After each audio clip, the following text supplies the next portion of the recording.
This week in the security news, cybersecurity is dead and AI killed it. Exploiting the patch system, Apple makes it easier for spyware. Who's patching Cisco ASA? Shove that DMCA somewhere. HTTPS, now, soon, a requirement. Russia wants to own all the exploits, at least the ones developed in their country. Abandonware challenges. Reversing at its hardest with Lua. Hacking team is back and with leetspeak malware.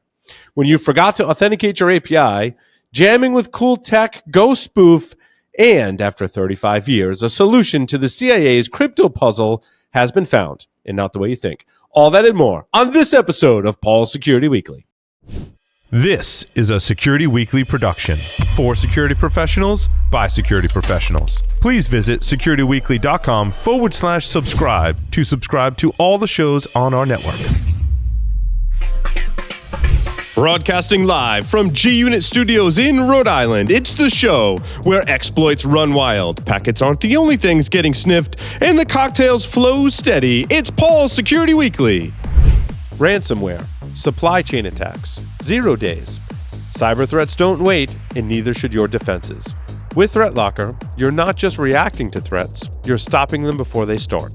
ThreatLocker's zero-trust endpoint protection locks down your environment with pinpoint control over what's allowed to run and what's not. No guesswork, no blind spots, just proactive, built-for-now security that keeps your business moving. Want to see how a true default deny strategy works? Head over to securityweekly.com/ThreatLocker and take the first step towards shutting the door on threats before they even knock. Coming to you from Hacker Syndicate Studios, this is Paul's Security Weekly, episode number 898, being recorded on Wednesday, October 29th, 2025. I'm, of course, Paul Sidorian. To my left, Mr. Larry Pesce. Well, hello. What's going on, man? Same shit, different day. You're here. I feel like there's going to be a stretch when you're not going to be here based on everything you're just telling us. There is going to be a stretch, for sure. Yeah. But I think one of those days, at least, that I might be able to come in remote. Instead of coming to the studio, because the studio adds, easily a hour round trip. Man, you got a lot going on. Yes. Mr. Lee Neely is here with us. Lee, welcome. Hey, how's it going? Good to be here. It's Wednesday night, hot dawn, halfway through the week, right? Hump day. Woo woo. Mr. Sam Bound is here with us. Good evening. Glad to be here with you. As we watch Sam's mute button go on, off. Yeah, well, computers are too hard to operate. I agree. We should just get AI to do that. Mr. Josh Morpett is here with us. Josh, welcome. Hey, always fun, always exciting, and eager to see Larry when he gets back from his round-the-world trip. Stagger into his house. Yes, that'll be fun or something. Mr. Jeff Mann is here. You got some background noise, Mr. Jeff All Mann. of a sudden, it just started. Well, that's because I unmuted. Sorry. Well, no, I mean, you had been unmuted before, and it was fine, but hey. Now it seems to be better. Okay. Yeah. Well, there was a car driving by. I'm outdoors so that I can enjoy my cigar. I feel like I haven't seen you guys in months. I've been to many conferences the last couple of months, and so I felt like it's like the first day back after holiday vacation. I have to wear all my new swag. I got my CornCon 11 shirt on. I got my Gurkhan knit app on. Wish I could enjoy this with you, Paul. CornCon. Oh, yeah. Bourbon. I have Damn some. it, John. Really good stuff. Really good stuff. It is, isn't it? John Johnson sucks. No, he doesn't. Oh, wait. Bourbon. That doesn't mean what I think it does it?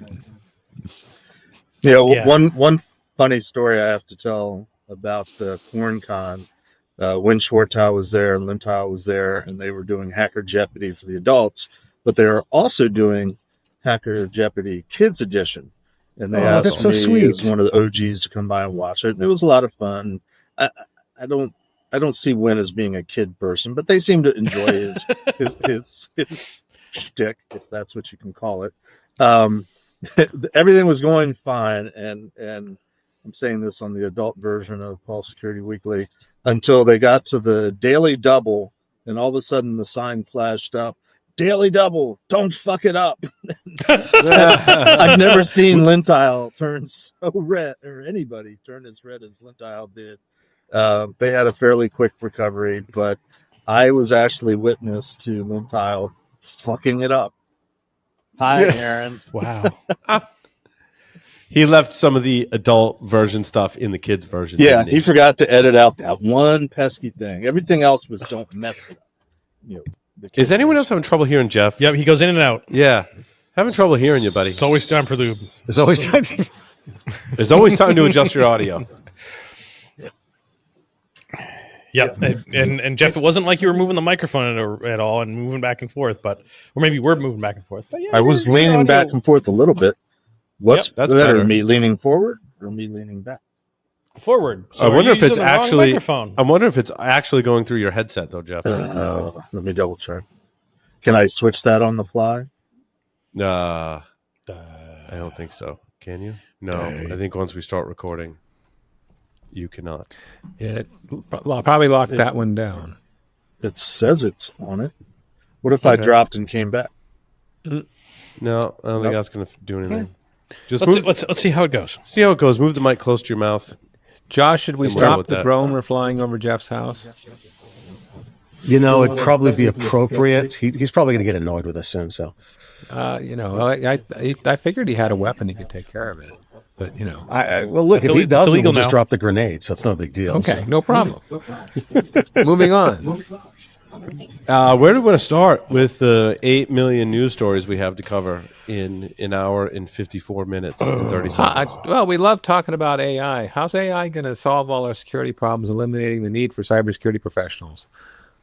That's right, because AI, according to Jen Easterly, is going to fix all of the defects, bugs, and vulnerabilities in software such that rendering... Well, so what was her exact words? The quote, it kind of pulled out of context, but she says, if we're able to build and deploy and govern these incredibly powerful technologies in a secure way, I believe it will lead to the end of cybersecurity. What the article says, by which she meant that a security breach would be an anomaly, not a cost of doing business. The top of the article headline reads that she claims AI could spell the end of cybersecurity as sloppy software and vulnerabilities that criminals rely on will be tracked down faster than ever. You know, the part I Sounds read skeptical. said that she referred to it as the cybersecurity industry, which I took to mean vendors, not necessarily professionals and consultants. And I'm not completely unokay with that, because I think we have too many vendors now as it is. And when I was at Black Hat this summer, I felt a sense of desperation on behalf of a lot of vendors that were trying to figure out how to make AI fit with their business model so they could stay in business. It's I don't know if that's necessarily true. See, I'm still worried that people are overhyping what AI can do. I think it can do a lot, and we haven't done everything we can with it. But you know that Gartner hype cycle, what is it, the peak of inflated expectations? I think we are sitting on top of it. I do think it's going to help us in the long run. I think it's going to cause, but we're also going to learn, we still have those lessons. I mean, ahead of us is what they call the trough of despair, where we find out it doesn't slice dice and we don't need that extra set of Ginsu knives that promised. But we're going to get through it. I think it's going to be a fast cycle compared to other technologies. But Given its meteoric rise. Sam has been shaking his head this entire time. yeah, I think Lee's on the money. I mean, and anybody saying it's going to be the end of security problems, the result is I lose my respect for Jen Easterly. I mean, this is like saying you're going to end crime or end poverty. The enemy is intelligent. There will always be fresh crime. You'll always need defenders. I mean, this is nonsense. Remember, they said Snort was going to end all cybersecurity problems by catching everything on the wire many, many times. All that happens is you stop some attacks, and then there's a bunch of new attacks. yeah. So I agree, but I also believe we are in a huge amount of technical debt right now. And even fancy new AI technology is not going to dig us out of all of that technical debt. Yeah. agreed Now, entirely. newer projects maybe, but also don't forget, newer projects take time to adopt. I mean, we don't have to cover it, but like actually my story number 18, developing UEFI and Rust. Project is going along. They're making new releases. That's great. Do you know how many millions and millions of computers have been built and deployed with UEFI based on the EDK2 reference implementation that are written in C. Millions. All of them. And you're not just going to snap your fingers like Thanos and erase that, and all of a sudden, magically, everyone's running a new fancy, shiny, secure UEFI Written that in runs Rust. Rust. But that just takes care of memory issues, not necessarily some of the other attacks that we've seen. So, like, let's come back down to reality. Let's go back to AI for a moment. I think in certain circumstances, certainly there'll be advances, but to say it's going to wipe out all of our security problems, that's a huge stretch, in my opinion. Even if it wiped out the current security problems, there'll be a bunch of new security problems. Yeah, agreed. Go ahead. The idea here is that AI is going to help significantly, and I respect that. I really do think so, because it's going to be as an assistant. It's going to help us collate. It's going to help us correlate, and it's going to help us contextualize. But only humans can cause it. But it doesn't write bug-free code. Right. It doesn't write bug-free code, and it can't find bugs it doesn't know anything about or doesn't have any clues about.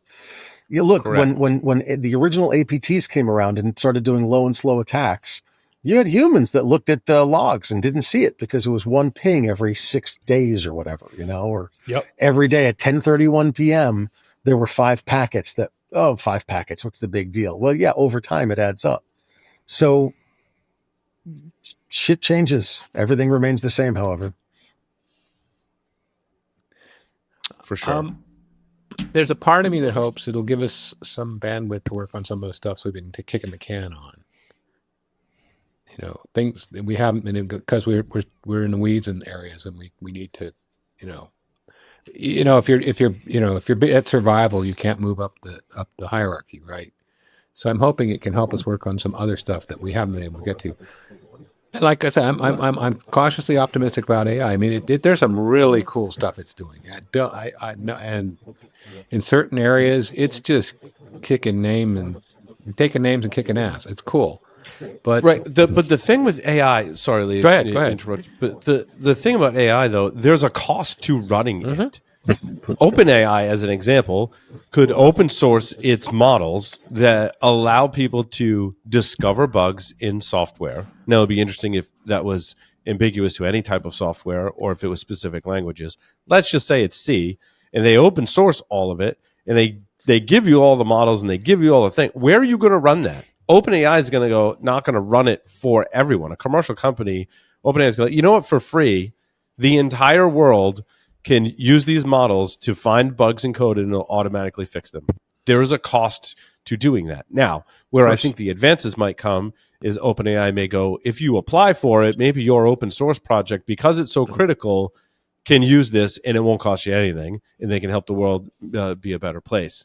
I think some of those models are either the same ones or similar to my story number 21, which is a novel approach scaling vulnerability discovery and prioritization in cybersecurity using LLMs and list-wise document ranking algorithms. The talk was delivered at Offensive AICon 2025, and it includes 2 open source tools, Slice for building free static analysis, and Rank for efficient ranking of arbitrary data sets, which together, they say, facilitate the identification and prioritization of high-impact vulnerabilities in massive code bases and data sets. This is proven research, and I think it's amazing. However, I go back to my point. If we want to advance the industry and society, everyone would need free access to the software and the models in a low-cost way to run that. And the problem is we don't have number 2. We don't have a low-cost way to run these models and actually do this in execution. If you've got millions of lines of code, it is going to cost you on a continual basis a lot of money to analyze those with these continuous AI even. Continuously, right? Yeah, I was going to save that part of the discussion for when we moved on to Amazon announcing thousands of layoffs and other companies. But before we get off what Jen Easterly said, I do want to point out in her defense somewhat, she did have the beginning part of the statement, she did have a disclaimer somewhat where it says, if we're able to build and deploy and govern these incredibly powerful technologies Right. in a secure way. That's a huge out right there. Right. Because It's huge. we don't have Yeah. a good Yeah, track but- record on just about anything building it in a secure way so far. Ooh. Jeff's Yeah, audio well- got really low. I don't know what's going on Sorry. with Jeff's audio. But. Well, speaking of that, I just want to mention my story number 8 because OpenAI put out their agentic browser, and of course, it already got hacked all over the place. That was huge news this week. I didn't dig Yeah. deep into it, but is that Atlas? Atlas is their Atlas, browser? yeah. And the first thing they found is what I expected, everybody expected. They found prompt injection. But what they found was, what they did is the URL bar, if you have like Firefox, the URL bar was once just a URL, but then they made it so if it isn't a URL, it'll do a search. So in this browser, if it isn't a URL, it'll assume it's commands for the LLM. So all you have to do is make a URL that is http:// and then commands for the LLM. Get somebody to click on it, and it'll execute those commands in their LLM. That says something Oh my like, God, go I to the didn't realize it was that simple. go to the documents folder, delete all the Excel files, that kind of thing. And Jesus. And wait, hold on, back up. Yeah. The browser has access to my file system? yeah, it does. Like that? That's the whole point of Atlas. Atlas has to have access to your file system and it has to have access to your logged in web resources. Otherwise, it can't really do much for you. Oh, hell Ruby. no. I run Claude code on the command line, but it's Yeah. in a mode where it asks to ask for permission to do things. And even at that, I'm not really comfortable. I'd prefer to run it in a VM. And you can do that, but then it's much less valuable. I mean, the whole point of its existing is you're supposed to trust it. Ask it to, like a reporter said, I just ask it to look up everything about this topic and present me a summary in the morning. Like an assistant And that's would. fine. Well, Yeah, I don't know. and It's that's going to have fine to because log I into get- all your. It's going to have to log into all your social networks, your email, Oh, your hell journal no. subscriptions. Hell It's not no. going to What have could go access to all the. wrong? It's not going to have access to all the data you expect it to have to get that job done. If you don't give it all that Oh, information. it's like the agentic problem. Right? Yeah, you can run it in logged We're out authorizing mode, it. but then it's not going to be very effective. Anyway, It's security versus usability Right. yeah, at odds. I see what you're saying. Yes. yeah. This is And- why I refuse to run the browsers that are made by Perplex, because what's Perplexity's Comet, and is it ChatGPT is Atlas? Is that, Yeah, is that what that's it is? right. Does Yep. Claude have Claude doesn't have a browser. Anthropic doesn't have a browser. No, I don't think so. Not that I'm knowledge. aware of. Yeah, but they make the Claude code command line is friggin' awesome, which I love. But also, like I said, you get to have some guardrails and control around that through the configuration, which is why I don't. But also, like a web browser, like also with Claude Code, I can point it at a directory and I put files in there, and I'm like, these are the files you have to work with, right? I don't like let it access to my whole file system. With a browser, it has access to the entire internet, and anything bad that might be on the internet is going to affect the browser. Well, there's another one they found in Atlas, and all the agentic browsers, they're subject to phishing attacks much more than normal browsers. Normal browsers have defenses like Chrome that stops about half the phishing attack types, but these only stop like 6% of them. And once you do successfully get a phishing injection in, you can go into your OpenAI account and add unexpected commands, which are then a permanent part of your history, like a rootkit. So your future attempts to use it will include the malware that the bad guy put there. Right, because you can, in the LLMs, in your account for that LLM, Yep. you can create spaces and stuff, but you can also configure that, like, every time I prompt, I want you to add these prompts in as well. And if an attacker were to gain access to that, they could, I mean, it's like the most basic prompt injection. Yeah, I didn't know about that, but I know that Always it does, give it the also, wrong answer. I also know it knows your history. That's the whole point. You're supposed to remember what it's done in the past to help guide it to serve you better. So even just being in the history is enough to act sort of like a rootkit. Oh, right, because it reads back through your history of Yeah. everything you've prompted it. Yeah. Right. Yeah. And I think I saw another article, I didn't get it in the list here, that showed that they're in fact storing like confidential keys in a readily accessible world readable file and stuff in these versions. So, these products are not ready for prime time. No, LLMs and the browsers in security do not go hand in hand. Use them with great caution.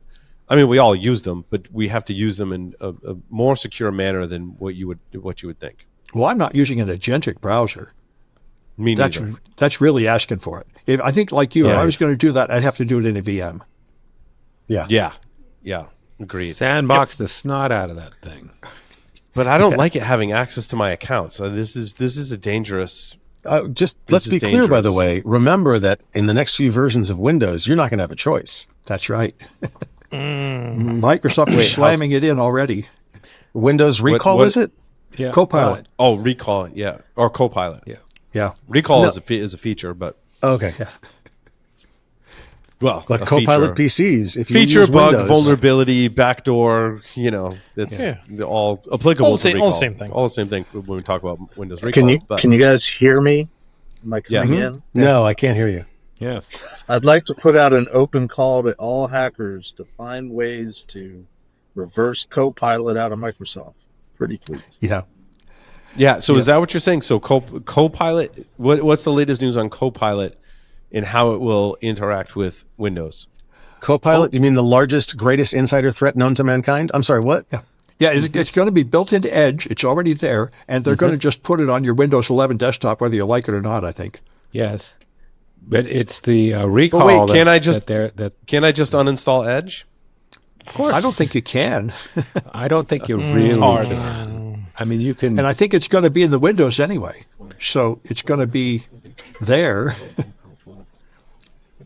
And by the way, there's another AI fun fact. My story number one, they had a huge study showing how accurate AIs are, and they found that if you ask them to summarize a news story, they get it wrong 45% of the time, except for Google's Gemini, which gets it wrong 80% of the time. So those are the products we're trusting with our logins and passwords and everything. Yeah. What mean we, Kimosabi?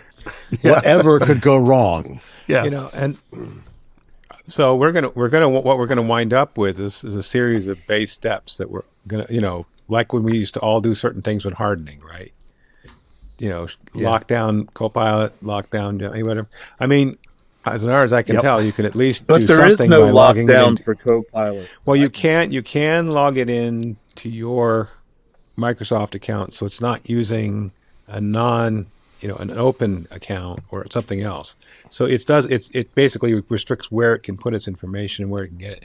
It's not much. This is a little. That doesn't teeny make thing. me feel better. No. Well, It's where it's sharing its information. You're limiting where it's sharing its information, but you're not limiting where it's getting it. I think Jeff is I absolutely don't right. believe It should only make you them. throw up a little bit instead of a lot. No, somebody's going to make a tool to turn off Copilot. There's going to be a demand for that. There's going to be some way to do registry hack or something. Well, I was thinking, I bet you there's that one tool we've talked about that makes a custom Windows install will have a template to not install Copilot. I was going to say that. Yeah. Yeah, there's two. One is hi. called Rufus. We have visitors to the show. Keep it clean. Hey. Well, they can't. I don't think she can hear us. She's because- very Hey, cute. Yeah. we're trying to make sure you have a future. Thank you. No, this is actually really true. We're This doing our best. This and her sister are why I do a lot of what I do. So yeah. Okay. Well, there won't be any cybersecurity industry in her future. She'll have to be an artist. Right. Right. So the two things to modify your Windows installer to disable features are Rufus and the Schneegans. I've used Schneegans very successfully. It customizes what is it? I hate to ask this, unattended- Paul, but can you spell that? Yes, please. SCHNEEGANS.de. Schneegans. So SCH Neegans. Neegans. Yep. SCH Neegans. SCH Neegans. Neegans. Schneegans.de. I mean, I've used that very successfully, and it creates a really clean Windows 11 install. I really like it, and I think that's the future of if you need to run Windows. I mean, I run Linux, obviously. Have I told you, guys, I've run Linux on my desktop? Yeah. It's- Oh, and you heard Microsoft services were all down today, right? Right. Arch And- was still. Arch was up. Arch is unaffected. Arch is unaffected. But anyway, I still have the need to run Windows for certain things or for testing, but I don't want the full Windows experience. And these are great to create a custom experience. I want the full shady, no privacy, extra features I don't need, advertisements in my start menu. Nobody wants that. Nobody wants that. Oh. And let me know unless you do. I mean, maybe some people do. Maybe you like your ad. Do you like ad? Who likes ads? Do you guys like ads in your start menu? Nope. Are you effing kidding me? No. What? Wait, I'm sorry. Are you joking? Did you remove the alcohol from his drink, Larry? Nope. Actually, I put extra in it. Okay, then it'll be all fine in a Okay, minute. That explains Ads it. in the start menu? God damn. Yeah, there's ads in your start menu in Windows. Remember they were See, just, Josh remember they used to doesn't know be just because I ads told- for Windows features. you I didn't thought that have was a yet. joke. No, I swear to you, I thought that was a joke. I wasn't Who sure would which part accept- you thought I was joking about. Who would accept ads in their start menu Nobody. on your everyday computer? People that use Windows. They're going to put ads on your smart refrigerator, too. They're going to put ads everywhere. Cory Doctorow is right. They're enshittifying everything. I know they already did. Do they I already need to did. tell Oh, a joke uh, about what the difference is between a technology enthusiast and a technologist again? Just remember the part Yes. where the technologist has the printer and the bat, and that's it. Okay? Smart fridge my ass. I'll never own a smart Yep. fridge. So, Sam, the movie Idiocracy is coming true. I suppose. Yeah, I PCI They put ads in letter. everything. Put ads in everything. You have the big TV screen, and there's surrounded by other TV screens that are constantly playing ads. Which, for the record, there is an actual company out there that does it. It's called Telly, Telly, and they give you a television for free. And it It's comes just with like- another screen, down the bottom that plays ads the entire time. Just like That's Net Zero. amazing. Yeah. Yeah. So all Ask you me have how to I do know is this. cover up that second screen with like a towel or something, and you're in business. Yep. I have one of those TVs, and You could definitely 3D print a cover for that and other. it was a crazy experience. I know we're getting off the beaten path here, but I signed up for like early release when they first announced that they were going to do it. I signed up. It took 3 years for them to actually ship the TV to me, and when I finally got it, I was away. And they said and basically you had to hook it up within a month and have it connect, or you were in violation of your terms of service. And they said they could bill you for it, for the TV. And it is still sitting in my basement 18 months later, still in the box. Because after they said, like, you haven't hooked it up in a month, you're going to be in violation of your terms of service. They said you can either hook it up or ask for a return label. I asked for a return label. So how's that got one. 3-year I am- countdown? I've been waiting 18 months for a return label. You're halfway there. Wow. Yep. I'm about to take it out of the box and Hack it. hack it because Well, I'm thinking that secondary screen, like maybe it has a something that senses that secondary screen, so it only works if that secondary screen is plugged in. I think I need to find out. If that secondary screen is plugged in via HDMI, Mhm. you just need maybe. I'm just theorizing here. Yeah. You get one of those dongles that pretend it makes all the connections to Yeah. HDMI, Like makes an it look HDMI like converter. Yep. no, there's like a Bill and I were talking about it. It's like a little HDMI dongle that just emulates the presence of a HDMI device. Yep. yeah of a screen. Hmm. Yeah. So you could fool it into thinking that screen was really there. Not that I'm recommending you violate Right. the terms of service from a company that is clearly kind of shady. But in We any would case, never ask you to void your warranty. You kind of are. I kind of just did tell you how to do that, but I'm not suggesting that you do it without permission. For entertainment purposes only, please do not do it Right. without expert oversight. We are not experts except in screwing things up. You get the idea. We're not lawyers either. Mm-hmm. Just be careful you don't void the warranty. Your mileage may vary. Please act now. Supplies are limited. So, I think it's part of the definition of being a hacker. We're just experts in screwing things up. so imagine, if you will, That's what we do. we're coming into November with Black Friday, and every other electronic device says with AI, and they all can be put online. What could possibly go wrong? Larry, I wanted to talk about one Everything. of your. I wouldn't call this an article, but It's a website. It's a website that appear. Do you want to describe it? Yeah. or- So okay. it's Fulu Bounties. So it's a bug bounty program, Okay. but it's not a bug bounty program necessarily for exploits in in software and those Right. types of things.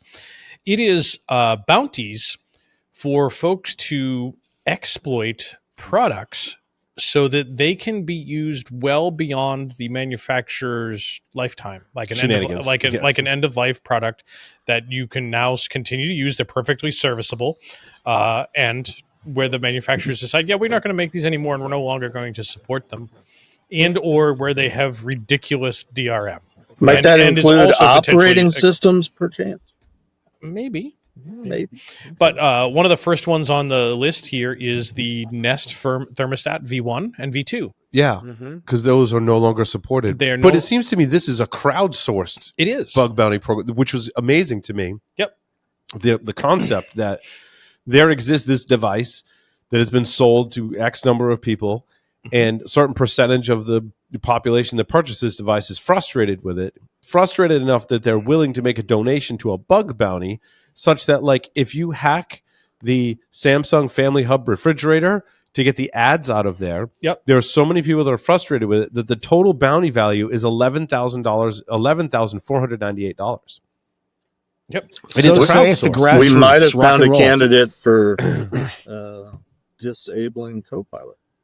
Right? Yes. Yeah. But I thought the one of the most interesting things to me about this, Larry, is the concept behind it. Yeah. The concept of crowdsourcing a bug bounty so that someone can hack a device and get around whatever limitations are put forth. So I read the one for the molecule.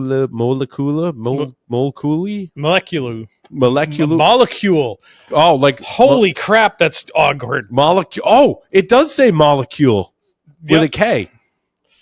I thought it was Hawaiian. So did I. Moleculiki Maka, you have clean air. Molecule. Wow. Molecule. Yeah. Molecule K is what I'm going to call them. Molecule K makes the Air Pro and Air Mini Plus that uses some type of technology similar to printers where you can only use their air filters. And their air filters are $175 each. And the company recommends you change them out every 6 months. And to curb people making knockoff air filters, I don't know how the technology. I was kind of like curious. I'm like, now I kind of want to buy one of these. I'm hoping it comes with a filter, so it's not an extra $175. The bounty for that is $10,262.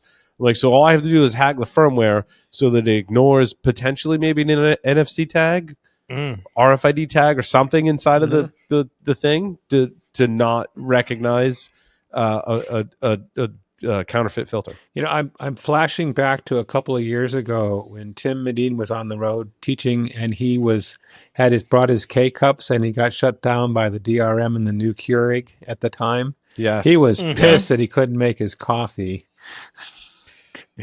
Yep. It's the So same there's thing. the other one. I thought someone broke that. I thought. Oh, I think it's They yeah. did. I'm just saying it's the same Yeah, thing. they did. You base it from what I remember. You basically take a valid K cup and you cut a little section off the K cup and you tape it to the sensor on the inside of the machine, so it's always reading the same K cup. Right. Yep. Low tech. Well, I guess you could do the same thing with the filters if it uses similar technology. Yeah. I would assume it's like an NFC thing. NFC tag. So exactly on the NFC, the GE refrigerator water filter replacement. The filters actually have a RFID tags in them. Yep, RFID, high frequency 13.56 megahertz, ISO 14443A RFID tags embedded in the filter cartridge. If it finds a non-authenticated filter, it says displays leak detected error messages and disables water and ice dispensing entirely. I love this. I think this is a great idea. I'd like to see this continue and become more popular. How did they fix and that one? Influence manufacturers to do the right thing and not put these ridiculous DRM requirements. Yep. So, Josh, they haven't fixed it yet. These are still open bounties. I'm surprised they only have 5 listed there. But yeah. Yep, and it's. I think it's also weird too that the Nest Learning thermostat Gen 1 and 2, it says lack of support equals dumb device. End of support equals dumb device. And up until about 2 weeks ago, I actually had the Gen 2 thermostats in the house, and they were working just fine with Google Home. But so that was the day was the 25th of this month. Yeah. Oh. So yeah, odds are you were fine. Yep. It'll lose connectivity with the app, so it won't Gotcha. be able to phone home. And now I want to check what version I've got. Oh, so now you got to get up and change the temperature. No, actually, I replaced them because we had some power issue and one of them lost its mind, and so I actually just replaced them with Gen 4s just recently. Do you think there's going to come a time where you don't have a choice and you have to connect your smart devices, whatever they are in your home, to get them to operate? No, because we have hackers in open source technology. I mean, There's two alternatives. Well, I mean, different yeah, question. I mean, Jeff, I think there will be a point where there are going to be devices that need to be connected to the internet to function. Mm-hmm. But I always think that there are going to be the non-smart alternative. Like you can go down a Home Depot right now and buy one of those thermostats that the dial that has the spring in it and Right. it has the two different metals on either side, so it expands at the right temperature and the heat Right. turns on when the spring gets to a thing. Like they're like $12 and you can go buy those. And the smarts are all human powered. Like you turn it down before you leave the house and go to work in the morning, and when you get home you turn it on. Well, I have smart thermostats at this point, but I don't have them connected to the internet. I have the Wi-Fi disabled. I'm just worried about the day where they're like, well, if you want it to work, you're going to have to connect. Oh, yeah. Oh yeah, I'm sure. I there'll also be have those a well, so I can get a Yep. bucket. Or Yep. and I also have a And- creek running in my backyard. Yeah, and Jeff, I will definitely say that there are those things that need to be connected to work. As a little bit older example, I just replaced them not that long ago in my kitchen. I had a set of light bulbs from Wiz, so it was they got purchased by Philips, so it was their low end line for their Philips Hue stuff, completely separate system, and I had 5 bulbs in my kitchen and 6 bulbs in my living room. They're literally connected. Like it's open, largely open plan. And the 6 bulbs in the living room, turn the light switch on, they work. Turn the lights on in the kitchen, and half the time, half of them don't turn on because they can't connect to the Wi-Fi network. In the room right next door to, so yeah, you go and flip the switch about 1 billion times to get them to actually turn on, and actually turning them on and off fast enough resets them to factory defaults. So that's basically what was happening every time. Oh right. That's by So- that's by Well, design. I'm It's like already 3 sitting times- on a rocker on my porch, so I'm going to affectionately exactly. say, get off my fucking... So, I mean, just Right, for but- comparison, go ahead, you can still get programmable but not smart thermostats. The funny thing is, you can get a brand new Nest from Home Depot for $104, and a programmable runs $40, but $104 ain't much. Yep. Oh, and speaking of which, the store by one of my next stories Larry, take it away. was Robot Phone Home Oh, or else. Yeah.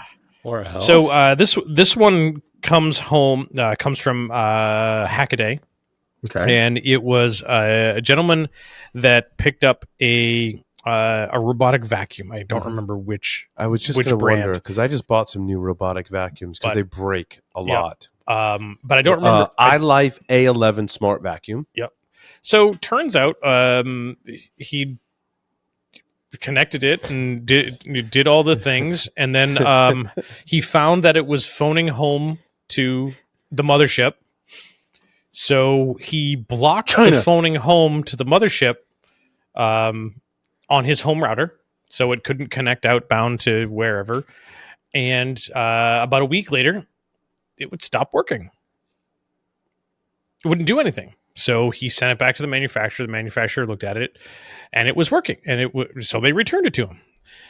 Gets it back to his house. It starts working just fine. Then about a week later, it stops.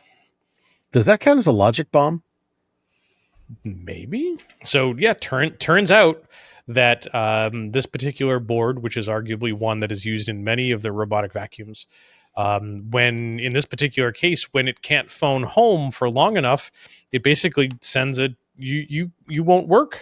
If I can't phone home and get instructions, I won't work anymore. And what was happening was when he'd be getting sent back to the factory, it was It could phone turned home. on and it could phone home, which was enough to reset it for the however many days for the minimum phone home period.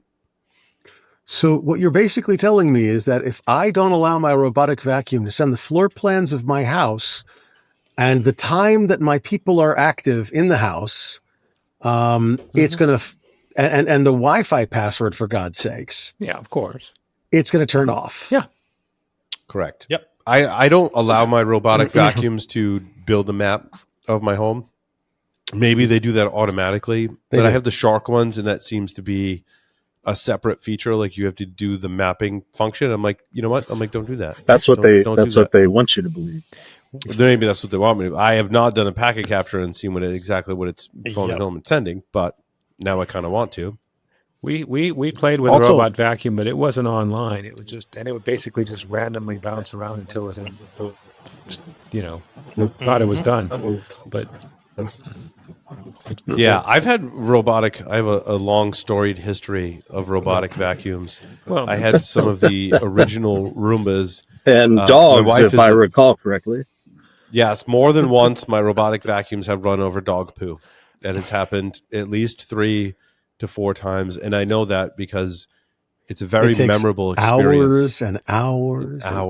There's a whole like a trope basically about that, right, on the internet about cleaning the robotic vacuum. That's called you throw the robotic vacuum out and you buy a new one. Mm-hmm. Yeah, but now robotic vacuums are very expensive. The highest priced Shark robotic vacuum at Best Buy was $1,000. Oh.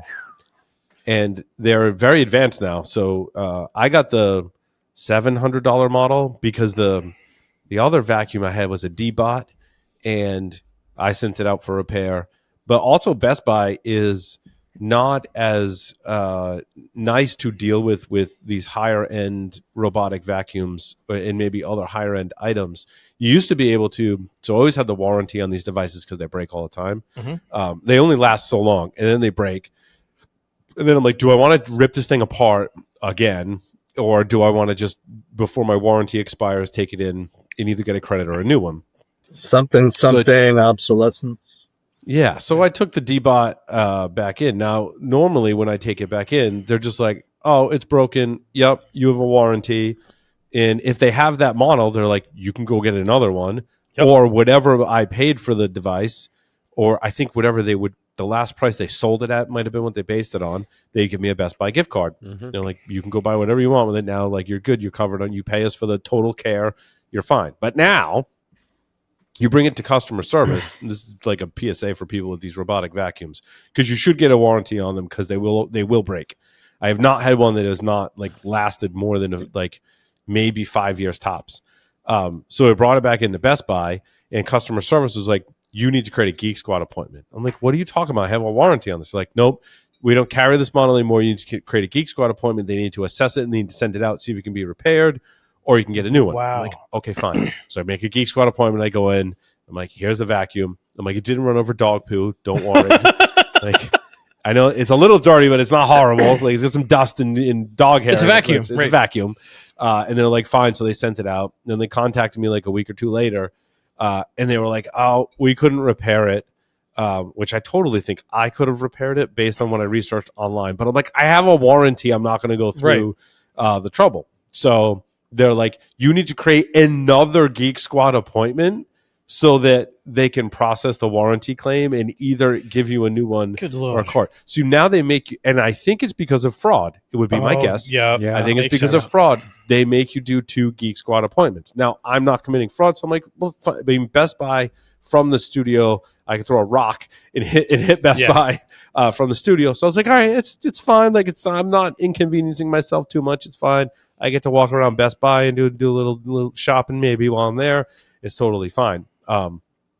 What's interesting about the complete teardown is just how many sensors are on the thing, which doesn't shock me. Yeah. This one runs an all-winner A33 SOC running a full Linux OS. It runs Tina Linux. So getting into this a little bit more, the first breakthrough was software root access. His device is out of warranty. He's like, oh, well, maybe I can turn this into a robotics platform. So the first one, he finds that USB debug port, Android debug mode was wide open, no password, no authentication, and it was running Linux. That's seconds, though. Android debugger on Linux. Yep. And in seconds, he had full root access, no hacks, no exploits, just plug and play. Oh, except that the device's access gets disconnected after a few seconds. Oh, that's So he did some digging and some reading around and found out that basically this is a board that's been used in multiple stuff. And all you need to do is create a specific file in the root directory. So if you do that quickly, ADB stays enabled, and then you can do all sorts of other hackery to it. I love it. He enabled SSH, and then he's figures out what, after experimenting with Linux access for a while, I found logs, configurations, and even the unencrypted Wi-Fi credentials that the device had sent to the manufacturer's servers. Wow. Then I encountered a big surprise. The device was running Google Cartographer, professional grade SLAM used for autonomous mapping and robotics. This inexpensive vacuum was using top tier robotics software to construct live 3D map of my home. What began as a malfunctioning vacuum transformed into an open source robotics research platform. Then it got worse. Deep within the startup scripts, he found that one script had been modified to prevent the main application from launching. It wasn't a glitch, it was an intentional command. In the logs, I found this one line, blah, blah, blah, blah, something, something, remote control event. This was the moment my vacuum ceased functioning. The timestamp matched precisely with it, and it had stopped working, even though I hadn't touched the app. Something or someone had issued a remote kill command. What? Yeah. Mm-hmm. I didn't read the full article. So after he hacked it was still phoning home and receiving commands to do a remote kill switch. Yep, because it was out of support. Because he had sent it back so many times to be repaired, they said, "Yeah, no, we're not going to honor warranty requests on this anymore." Damn. But they sent a kill switch that in the Linux subsystem just made it cease to function. Yep. And was he able to figure out how to get around that? Yep. Yeah, because now if you got a root shell on it, like Yeah. I reversed the who's script. in control now? I have a root shell. Yeah. Screw you. I reversed the script change and rebooted the device. It came back to life instantly. They hadn't merely incorporated a remote control feature. They had used it to permanently disable my device. Oh, shit. Or tried to permanently disable his device. It came with RTTY by default, which allows remote root access to the device, enabling the manufacturer to run any command or install any script remotely without the customer's knowledge. Wow. Shut that It's a freaking shit down. back door with wheels. Yeah, it's a back door with wheels. Do we have any happy stories? Of course, Jeff. Of course, You know, Jeff. last time I broke the vacuum, This is I a bought happy story. replacement He for was able to $130. reclaim. Yeah, he was able was. to But how many reclaim- thousands of consumers are out there that are running this thing and don't have this Yeah. Right. knowledge? Yep. Well, I don't know about happy. I actually thought that Sam's number 7, which is the same story as my number, I think it's 4. 2 actually. The log that's being removed or reset in iOS 26. Oh, in Apple. Yeah. So there was I heard something about this. How is that happy? no. I said it It's wasn't. not but happy. It's Oh, okay, yeah. It's not. It seems like Apple's making it easier for spyware to hide by wiping a log when the device reboots. Is that the gist of it? Yeah, well, I would imagine they'll was it turn a this reboot off. or just an update? Every reboot. And, it sounds like just some mistake. I imagine they'll fix it. I mean, why would you clear the logs? What's wrong with you? Yeah, exactly. Unless you're spyware and you want to clear the logs. Well, yeah, Well, but I I don't mean- think Apple wants to have their phones hacked. Well, I don't if think I- Apple wants to allow spyware to clear the logs. I'm not That's sure what right. kind of separation and security controls are in place in order to do that. I would imagine that there would be some security controls in place to make it more difficult for spyware or an app, right, to overwrite logs. Right. for So the this, system. this is a security log that normally was left alone between updates and or reboots, and now with 26, it's being reset. I can't figure out why they feel compelled to reset it. Maybe if Save space. Yeah. Save space on your phone, right? Probably just a mistake. And what amazed me is some security companies are recommending not updating your Apple for this reason. there's other reasons you might want to not go to 26 yet, but I don't know if that's they're all kind of because there's some changes that are really weird, and you might want to wait for 26.1. But Yeah, well, I'm there's still a another- huge fan of waiting for the .1 release on Yeah. pretty much any software or firmware.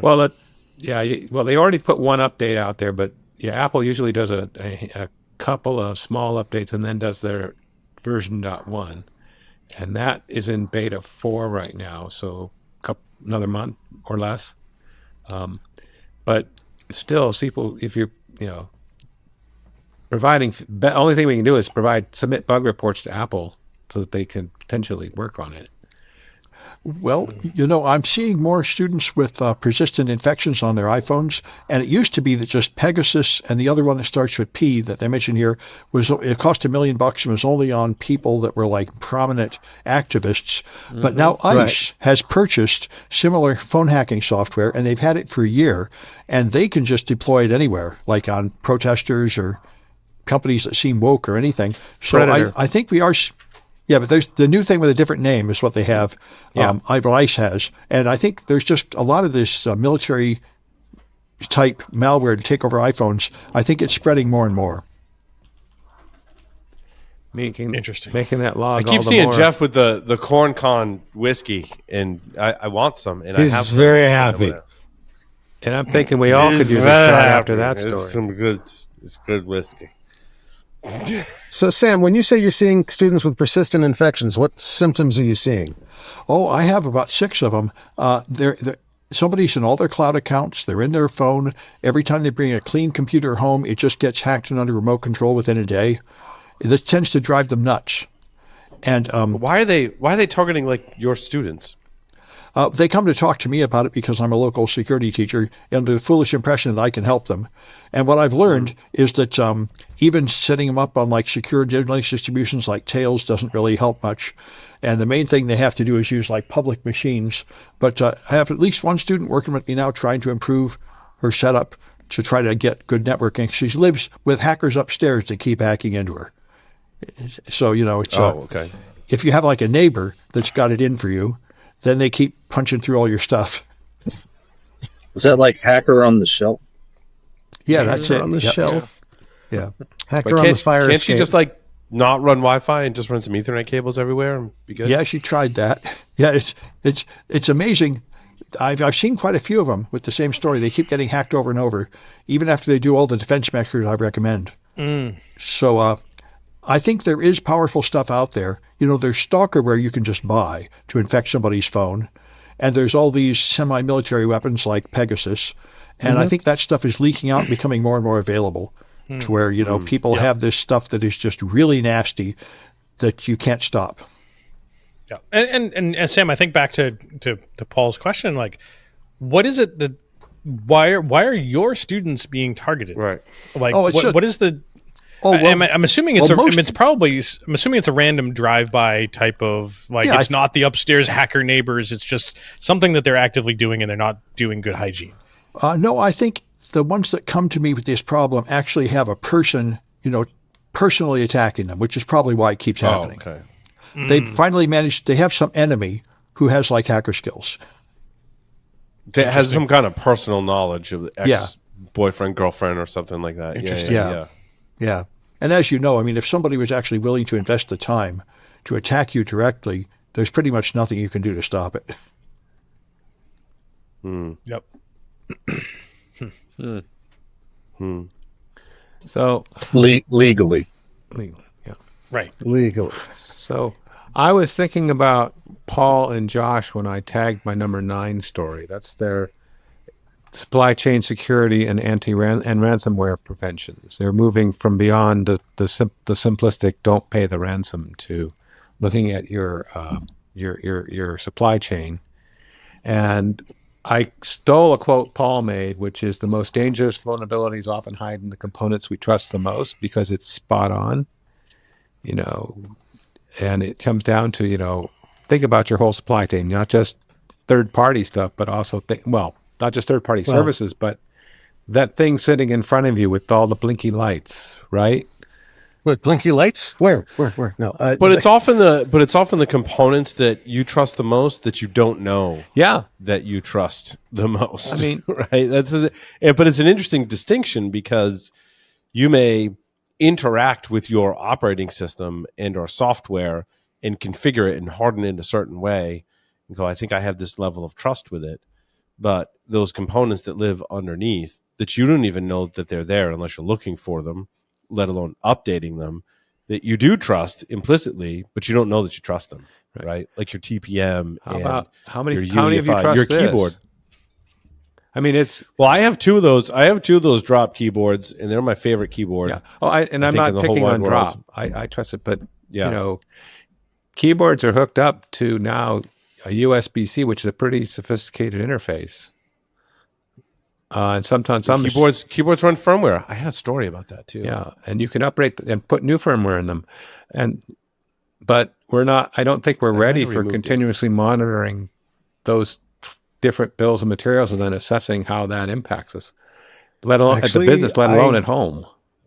I think at the business level, we can. Yeah. We're showing that in various different businesses that they can monitor SBOMs and they can actually use them to keep track of what vulnerabilities at least should be there.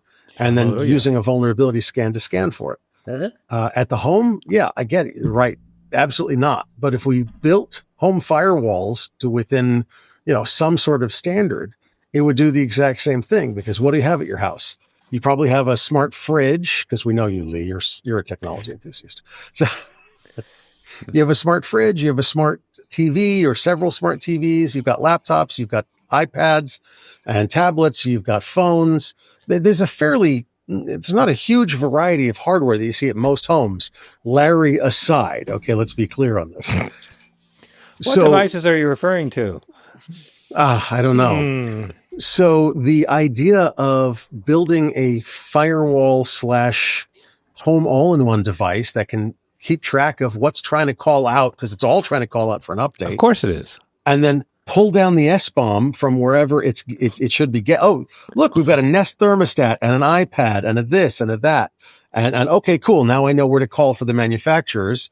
I grab the SBOMs from them and I just check and see what's going on. And I alert my boss, hey, owner, human, you've got an iPad that hasn't been updated in 2 years. You just turned on. You want to take care of that, please? And you can alert. No, I think that technology is good. What I don't like is the over reliance on the recommendation to create a separate network for your IoT devices. Because in that situation, and I think that was some of the recommendations for the robotic vacuum, but in that situation, the map of your home is still being transmitted to the company that makes the vacuum. So it didn't really help you. No. And this is my like the soapbox I get on about this network segmentation thing. Like, network segmentation will save us. It's the end all be all. You have to do network segmentation. You need to put your IoT devices on one network and your kids on one network and your other stuff on another network. And that provides a small level of security, but not enough. I think people put too much faith in it as a security mechanism. Add 3 more segments and you will be saved. The more segments you have, the more secure. Put every device on its own segment, and none of your devices should talk to each other, and you'll be just so safe. I'm like, but that device is in your home, and it's still on your network, and it still has access to the internet, and you still got a lot of work to do. But I segmented. But I segmented. But I put a VLAN for every device on my network. I get a VLAN. Yeah. Out of curiosity, what is the business reason for wanting to map your house out? I mean, are they doing it just because they can, or are they trying to figure out how to sell you something and what? No, well, the robotic vacuums are creating a map so it knows where to vacuum. So I understand that, but I mean, but why is transmitted why back is it to the transmitting mothership? back Yeah, to the that I mothership? don't understand. The map should be stored on the device. Yeah. Not transmitted elsewhere. Right. Just like all of the things, all of your when your scale weighs you and checks your body fat and everything else, honestly, it should stay on the damn scale or on the app on my phone. But it's because of how I define IoT. The reason it's doing that is rather than storing on a device, it's storing it in your cloud account for that manufacturer, so that you have an app, so that you're not logging into your device. You're logging into the cloud account from that manufacturer. And that account contains all of your information, all of your devices, and your devices are just reporting back up to that cloud account. That's how I traditionally define Internet of Things, is you've got a device that runs firmware, you've got an app that goes on your smartphone, and you've got a cloud-based system that all of these things are talking to. Moreover, well, you forgot the part where it has to take all that cloud-based data and use it to train an AI. Oh, well, that too. So yeah, the other part is that remember when we had That should all be an these opt-in. individual servers and devices, and we wanted them to talk to each other, and it was a real pain in the ass to get them talking because they all spoke slightly different standards. And now with the cloud accounts, linking things together is easy for the consumer. So it's skyrocketing in use, regardless of the amalgamation of security and other data that you're now not. Yeah, I'm just going, ugh. But Drink. yeah, oh yeah. But but I can see why, because it's a hell of a lot less support calls with the model you're using now, and it works.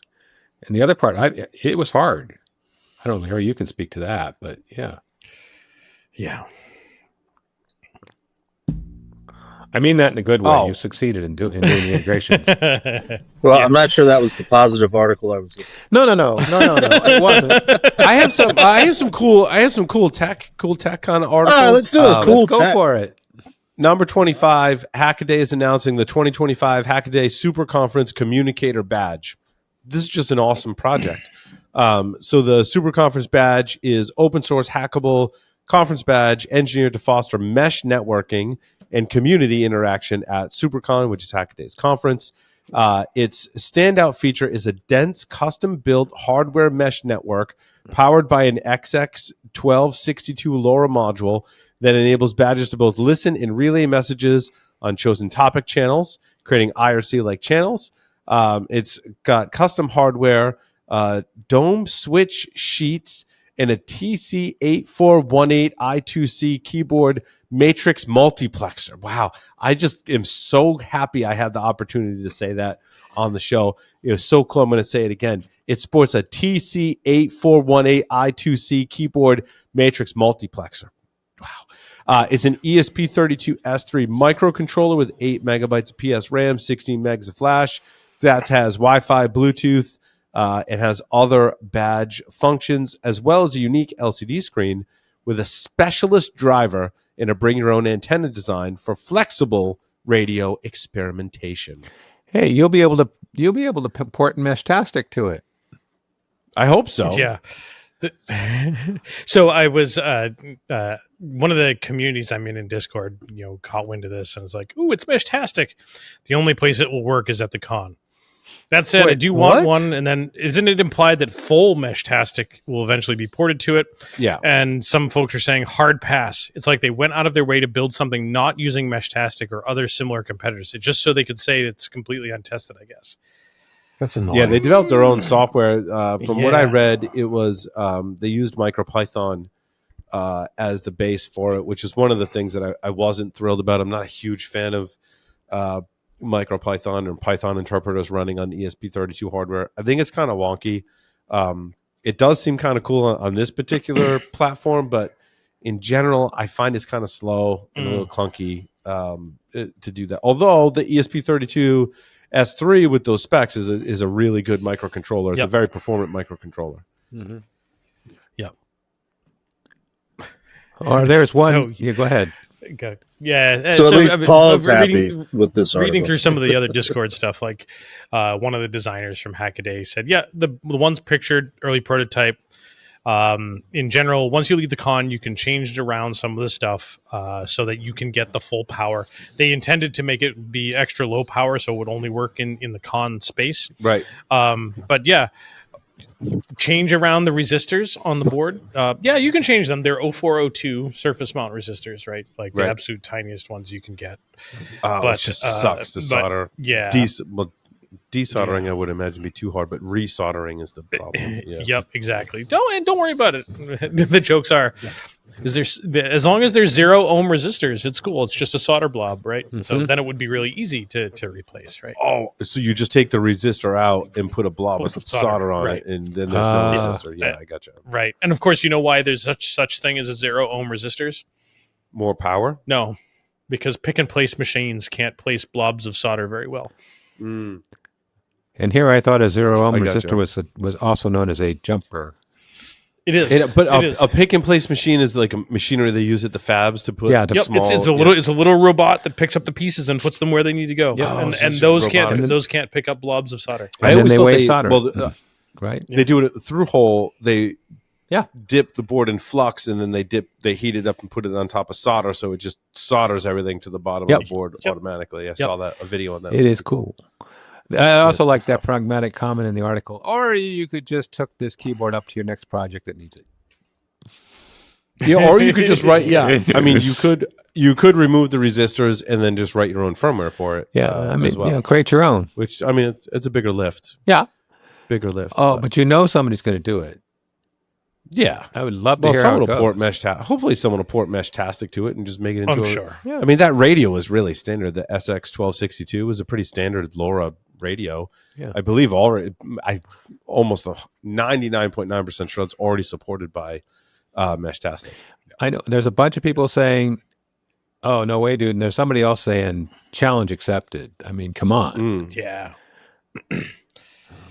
Well, anyway, I thought it was a cool conference badge. It is. I don't think they design, but they don't really design conference badges to necessarily be used as general purpose devices afterwards. Although I like it when they do that, right?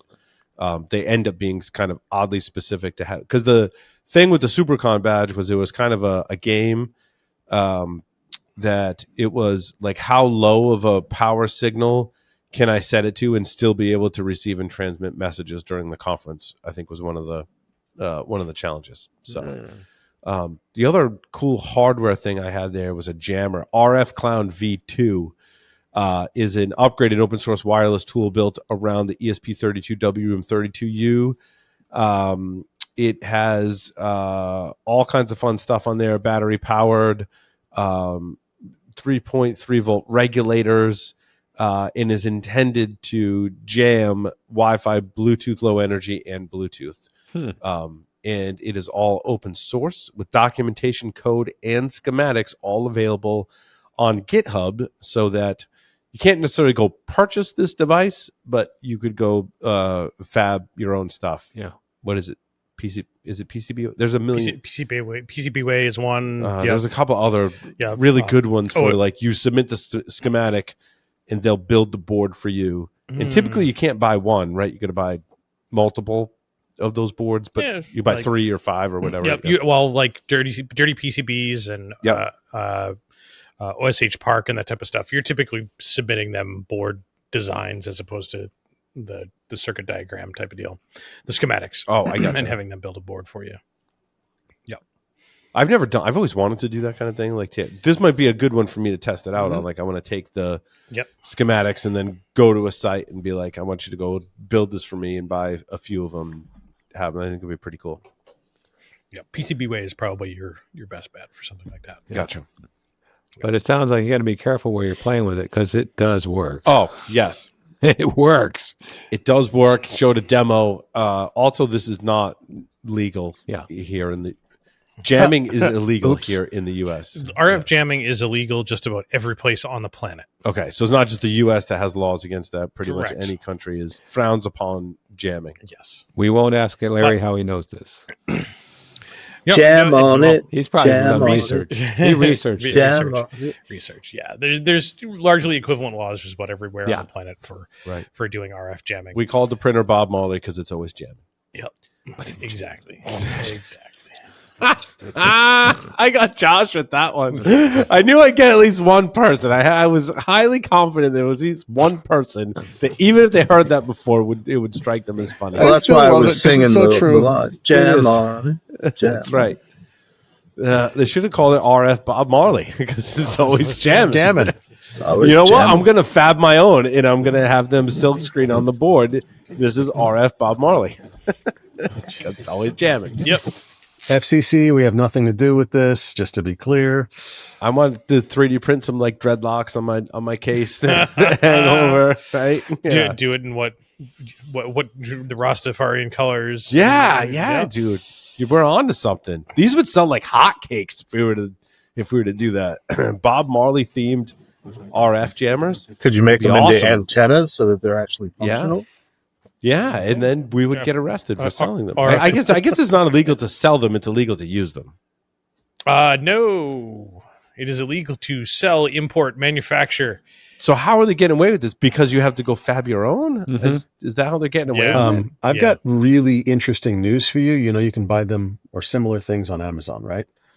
Yes.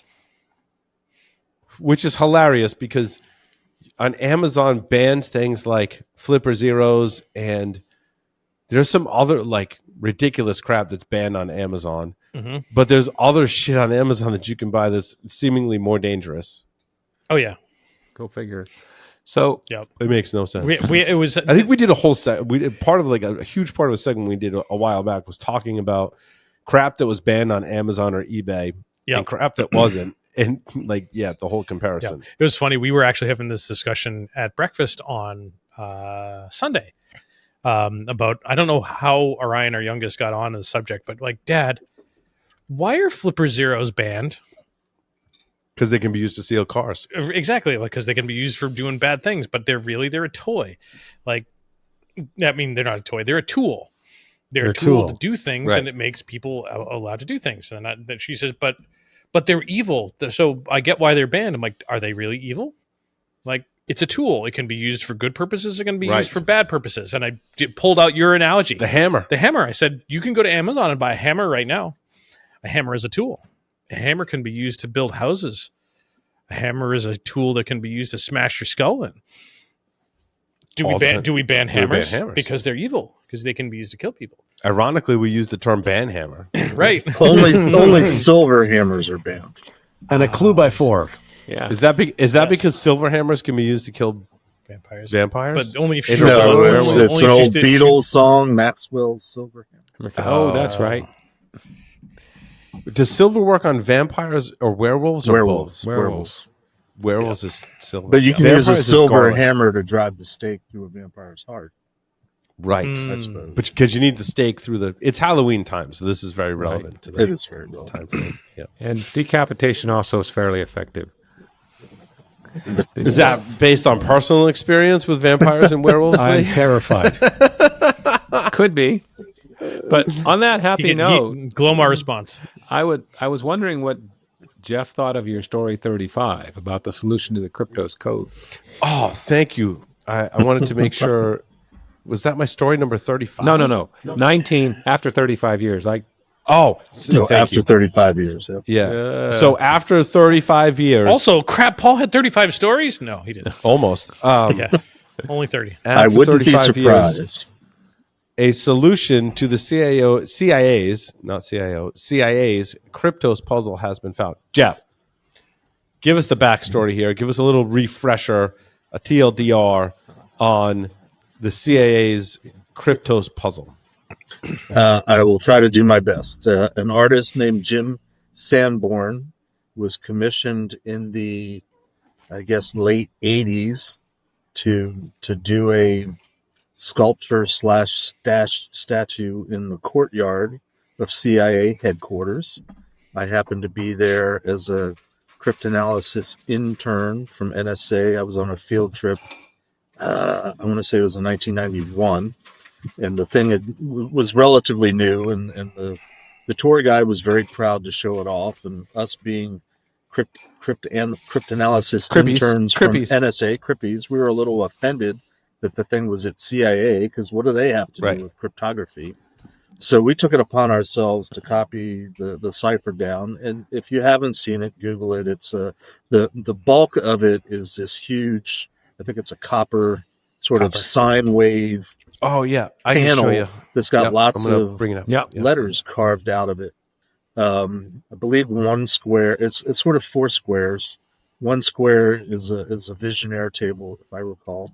When Paul finds the image, he can project it. Yeah. How is there not an image in right this there. article? It's right there. Is that? It's at the top of the article. Is that it? It's part of it. Is, okay. It's part of it. It's part of it. It's part of it. I was looking for a better picture. You'd have to Google. But we took it back and we set out to solve the puzzle. We wanted to take it upon ourselves to solve it. I had forgotten this. It wasn't until I read a Wired article about it years and years later that there was actually a memo that was put out by management saying, okay, all you crippies, you can work on this, but you can't do it on company time, and you can't use any of the company equipment, the mainframes and all the cryptanalytic programs. So it had to be done manually. Mm-hmm. But we pretty quickly, as a group, solved, like everybody else did, 3 out of the 4 messages that are apparently built into the thing. So for So 35 years, three out of the four were solved pretty quickly. pretty Is that what you're quickly. saying? Yep. Yeah. Yep. And Jeff, there's also a rumored fifth message. Well, I'll get to that in a minute later. So 3 out of 4 messages. The fourth message is very short. It's only like 27 characters or something like that. And the artist over the years has put out clues because he really wants the thing to be solved. I remember being told by the tour guide that the solution to the puzzle is not just solving the 4, and he didn't say 4 at the time, but solving the message in the Kryptos statue. There is the whole courtyard has is part of the whole piece of art. I recall there being like a little pond or a little fountain or something like that, and there was some knocked over Roman style columns, and there's other things throughout the courtyard. You can find various articles. If you know to search for like the CIA courtyard, you can get aerial photographs of parts of it if you zoom in far enough.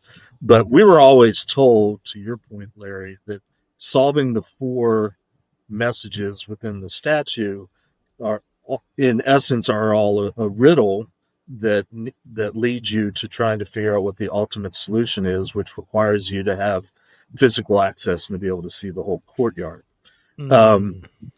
Over the years, the artist Jim Sanborn has put out various clues of what portions of the message translate to. Still didn't help anybody. I was thinking about this several months ago, thinking, gee, I wonder if anybody's tried to apply AI to this and tried to solve it. And lo and behold, there have been quite a few people trying to do that. This article that you posted, Paul, I actually saw this several weeks ago, that there was some reporters that were doing some research in the logs at like the Library of Congress or something like that. And they actually stumbled upon the solution to the puzzle, because apparently the artist was going through cancer treatment several years ago, and he wanted to make sure that all of his work papers and that the solution was available. So if he happened to cease existing, it wouldn't be lost Shuffle to off this mortal time. coil. And these reporters discovered what the solution was, at least to the 4th, because it was in the Smithsonian archives as part of the work papers. But it was part of the auction.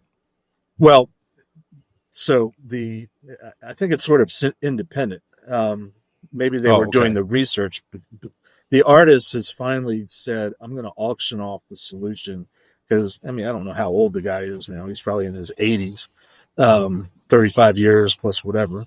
But these, maybe these reporters, journalists were doing it because of the upcoming auction, which I think is happening now or soon. It happens. I don't know if it says the date in this article. I've seen the dates for the auction in other places. Jim Sanborn is 79 years old. Okay. So, he's getting up there. So they've got the solution to the 4th puzzle because they found it. The auctionist, and they got contacted by the auction house, and they said, please don't reveal the answer, because they still want to do the auction, which they are still doing. And of course, there's people that are like, well, you cheated. I'm like, any way to get the answer is the answer. It reminds me of, calculus or pre-cal, whatever I took in high school, where I could figure out the answer, but you had to show your work and show that you followed all the steps and procedures. So the auction is still live. They still want people to try to solve the problem, or pay for the solution to the problem, because they want to see the whole work. What I'm not clear on is how they're going to, once they release, presumably somebody buys it. In fact, I was talking to Lintile about this a couple of weeks ago, and he was all excited. He wanted to crowdsource and try to win the solution, and then do. That's what I was going to say, and then do the Wu-Tang Clan and seal it up and not make it available to anybody. Right. But I don't know how they ultimately solve the entire puzzle to get the answer, other than somebody's got to be allowed to go to the CIA headquarters and take pictures and post them of what the whole courtyard looks like. I don't know that that's ever going to happen, but that's sort of the gist of it. So, in order to, quote, win, you need to show your work how you decoded K4. And that was exactly what these the journalists did, is they sent an email to Mr. Sanborn and said, this is how we solved it. Yeah. We saw the Smithsonian archive. Yeah, we solved it by observing stuff Right. that was in the Smithsonian archives. But so they didn't actually decrypt it. They didn't actually do that analysis. Jeff, That's right. like They haven't back- done the cryptanalysis and solved. Right. Basically went Right, to the library and looked it up, which Yep. is legit. It just It's doesn't, totally it's not a legit. crypto Absolutely. solution, but it's The, legit. The previously released clues were Berlin clock and east northeast. Yes. Which is part of the fully decoded message. Which I believe is probably east northeast of the courtyard, because I think one of the, you can again Google and see what the solutions are to the other three messages, and I think one of them is nothing more than like geographic latitude longitudinal coordinates, which coincidentally point to CIA headquarters. So the answer ultimately is in the courtyard. I hope that once the fourth answer is revealed, however it's revealed, the CIA allows somebody, or at least somebody at CIA allows people to go to the courtyard and figure out what the ultimate message is. My guess, it's like maybe there's a time capsule buried somewhere and you have to know where to dig, that type of thing. Oh, I see what you're saying. So K4's answer is not the end of it. It's not the K4's end of it. answer will say like almost like a treasure map, go here to reveal something else. Correct. That's based on my 35-year-old or 34-year-old memory of what the tour guide said when I took the tour at headquarters. CIA headquarters. So are people not allowed to visit CIA headquarters to see the courtyard? Well, we were able to, but we were. Yeah, but you also were all working for NSA at the time. Right. Okay. I mean, I believe that they have some level of public tours available for some type of people, but I mean, there's many photos on. Who knows in this day and age? Thing.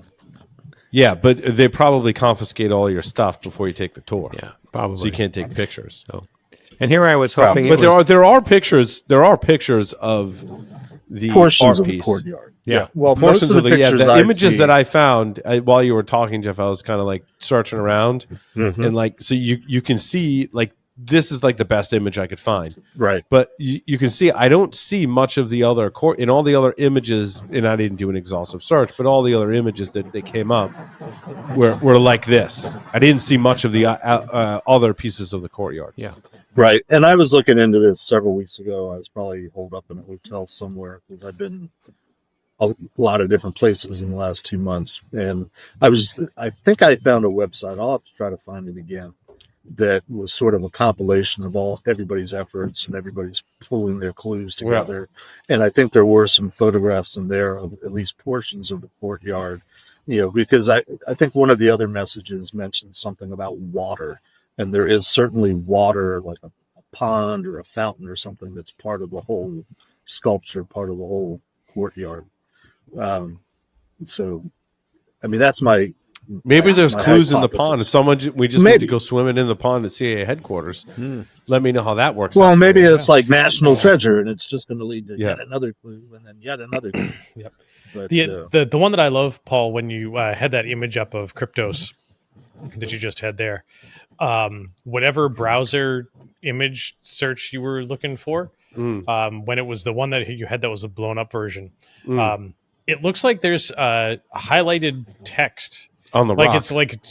It looks like whatever image stuff is doing OCR.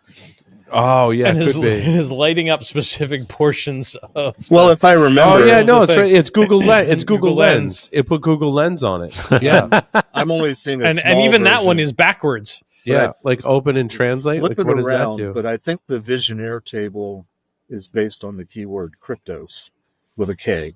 Yeah. And that's the keyword, and then the rest of the alphabet at 26 offsets. I think. Oh That's yeah, what one of it's the four Google squares Lens. is. That's what's doing that. Yeah. Interesting. So much for hoping it to being something like "Be sure to eat your Ovaltine." It's probably. Oh my gonna be god, something that like would be hilarious.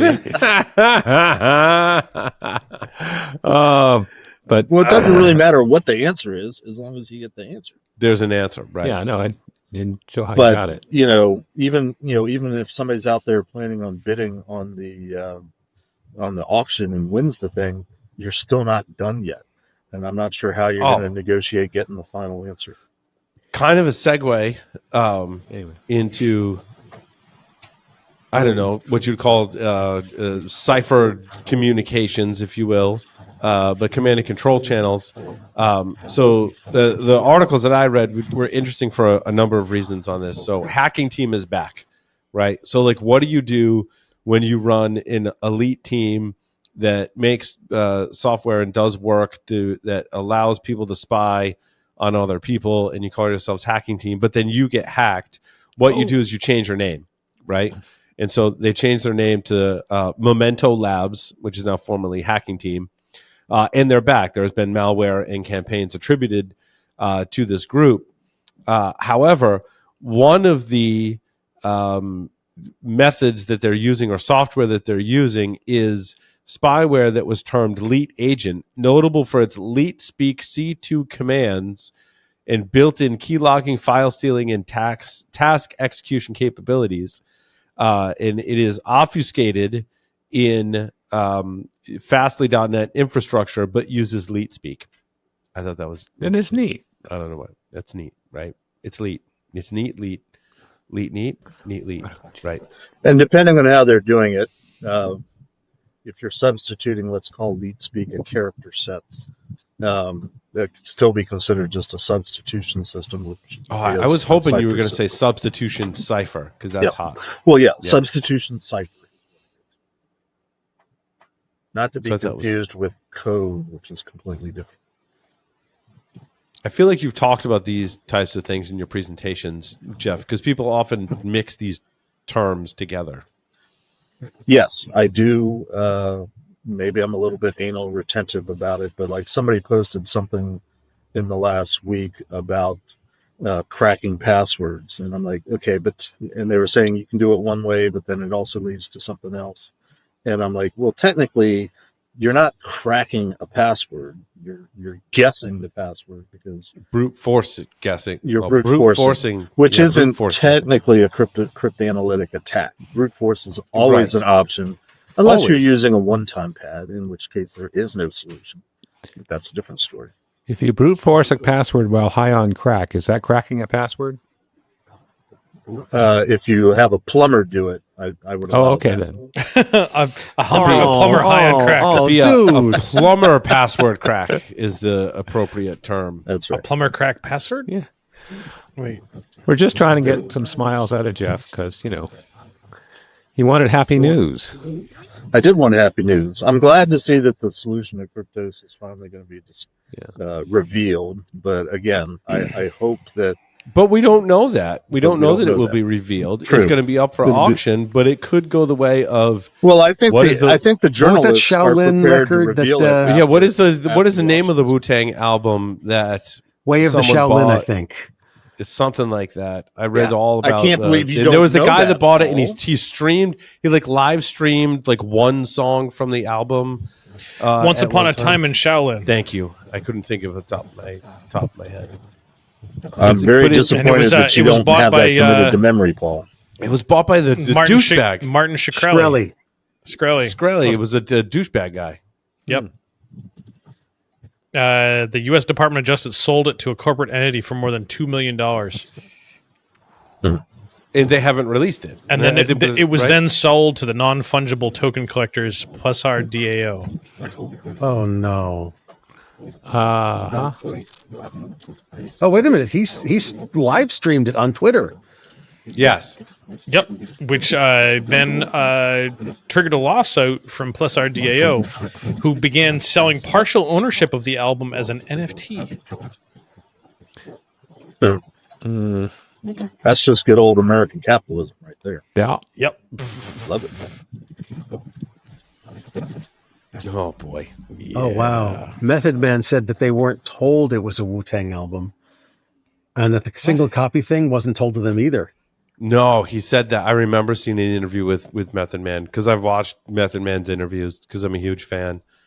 And I remember him expressing like being butthurt about it, basically, because they cut this album, and then RZA did the weird shit where he just sold it to one person, kind of thing. It was a good analogy, Jeff. I got your Wu-Tang reference. Nice. A Russian bill would require that all researchers report bugs to the Russian FSB. This is very concerning for me. Same thing as China. Same thing as China, but for a number of reasons, this is concerning to me because there is a lot of low-level code vulnerabilities that have been disclosed by Russian security researchers.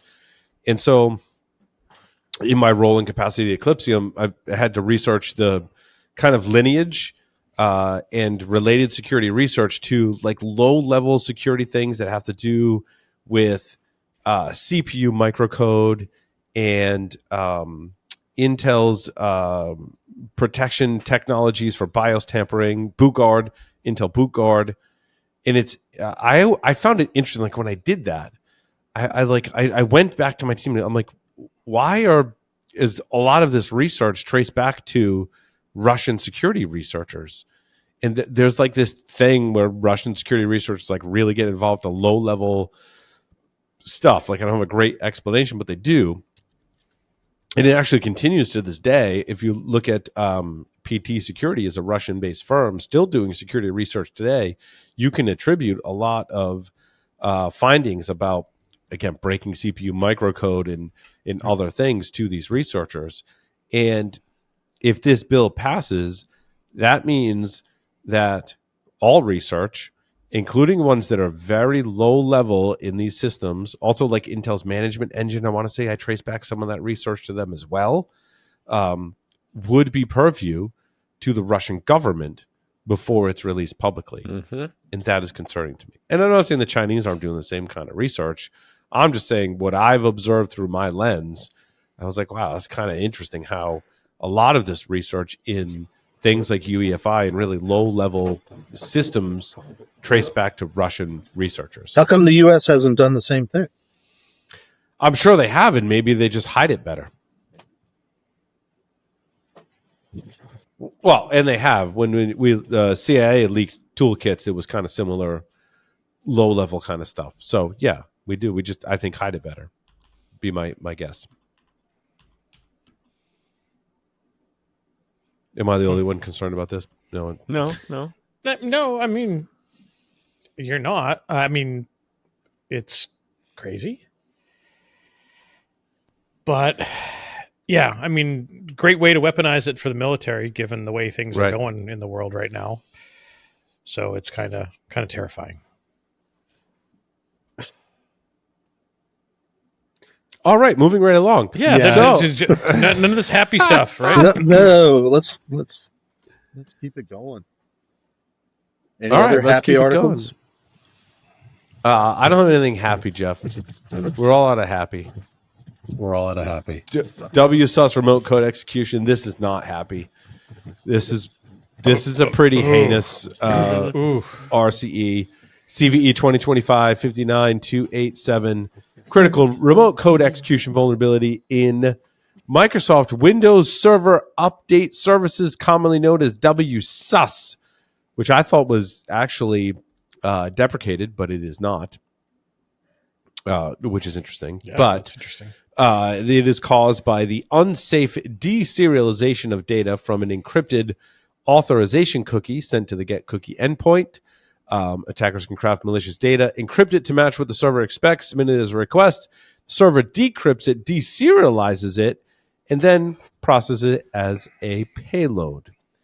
Full details are in my story number 22, which came directly from the source. Hawktrace.com is the one that published details about this. WSUS was introduced in 2005 as we know, patching kind of framework and solution. As we stand now, it is still supported for in-market products.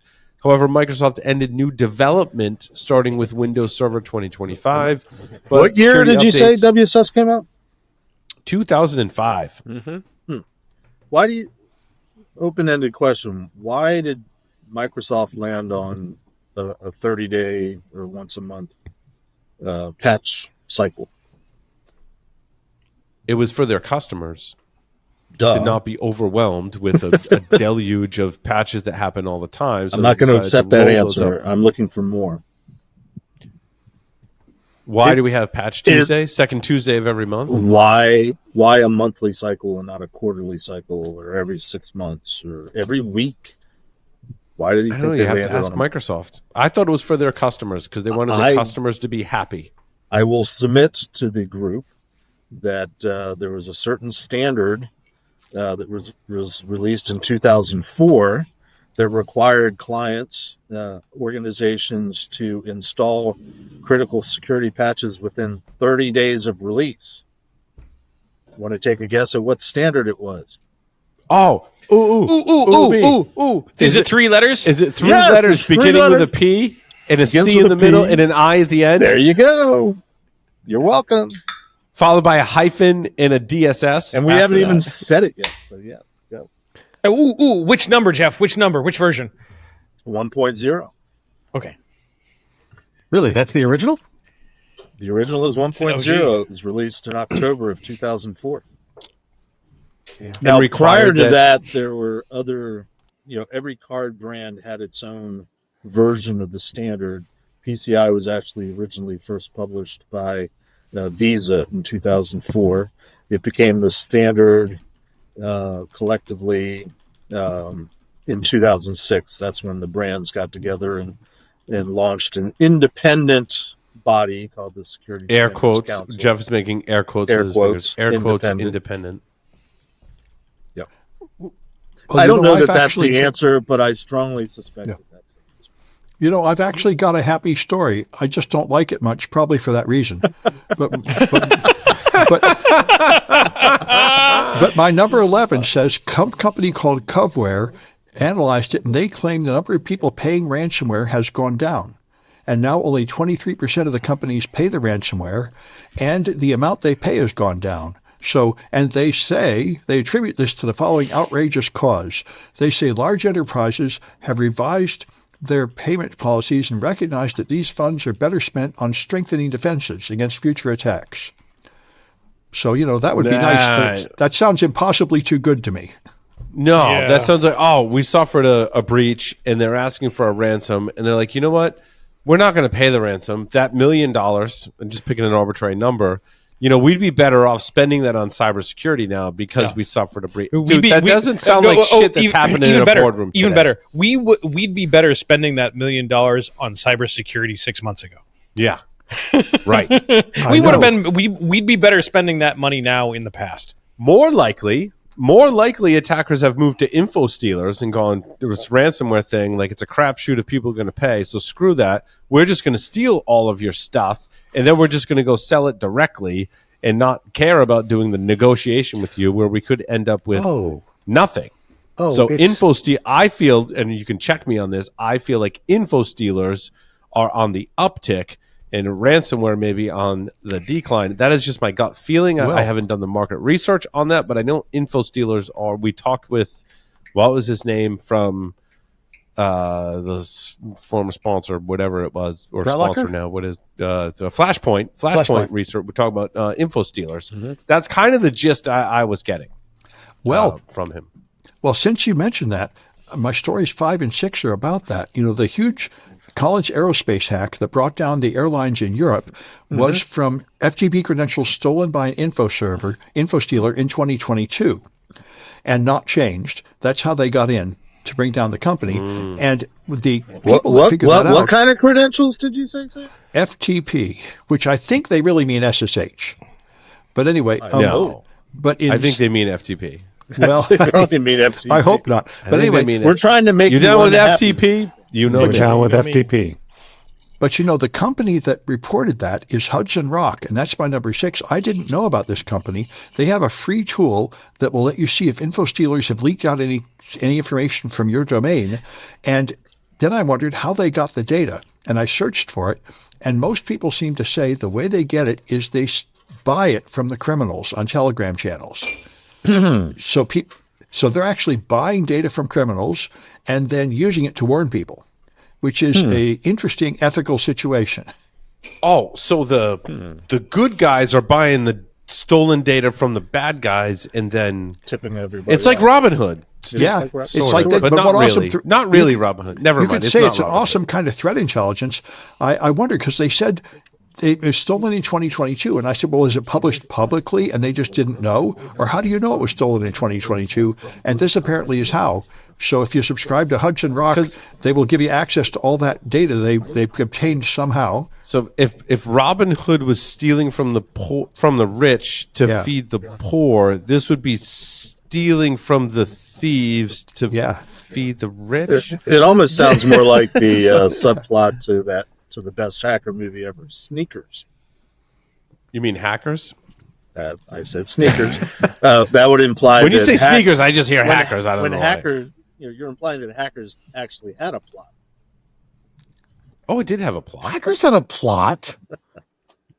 Yeah. How do we make hacking look like Tron? Oh dear God. That was not the plot. Okay, can I drop back for just a second to Paul's point about ransomware versus info stealers? Well, I want to talk about hackers plot versus sneakers plot. Stop! Come on, give me a break. Here's the thing, and I just realized this. This may be why, and I may be way off base. However, think about it. When you do ransomware, you have to negotiate the world of cryptocurrency.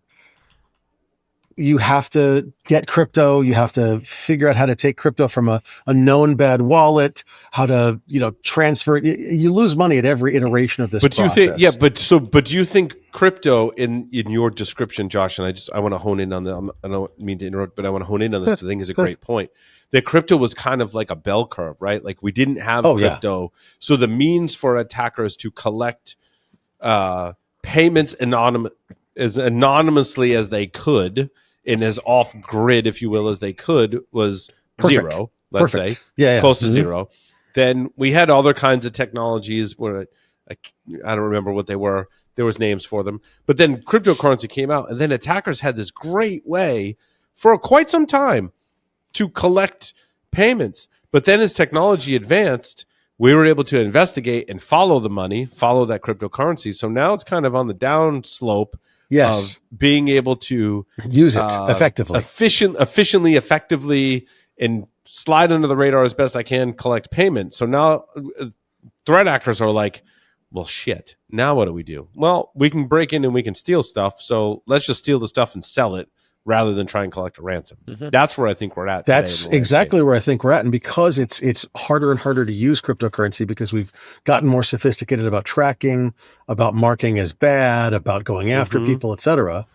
Now we've gotten to the point where, well, think about it. You've got now info stealers they use phishing, still they use all the same methodologies in a lot of ways.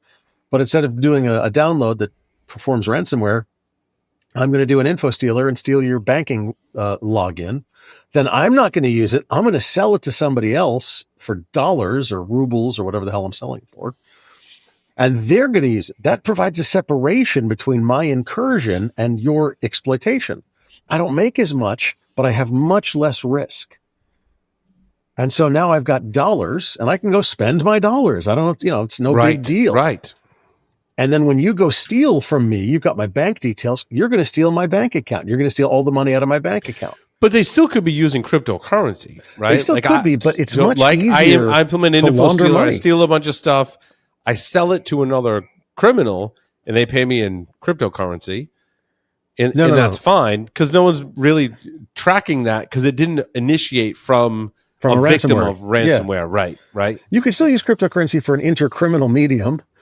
I see. I like an that. Intercriminal medium. Cryptocurrency is an intercriminal medium. Ooh, that's a good one. I like that. But very well put. But then at some point, getting dollars is much easier. And even if you use cryptocurrency from criminal to criminal, C2C payments, that's hilarious. Okay. Oh my God. Now you're talking like tip to tip and inside out encryption. Middle out compression. Middle out compression. Yeah. Middle out encryption. Yeah. But the problem is, even if you use cryptocurrency for one criminal to pay another, there's no, like you said, there's nothing linking it back to a crime. Right. And if that's the case, then it's so much easier to use. But you could just use dollars. It's not that big a deal, because at this point now we're stealing dollars and using dollars. I don't lose money every time I have to do a transaction. I don't leak money out of every joint. But I think this takes us back to like the top of the show, right?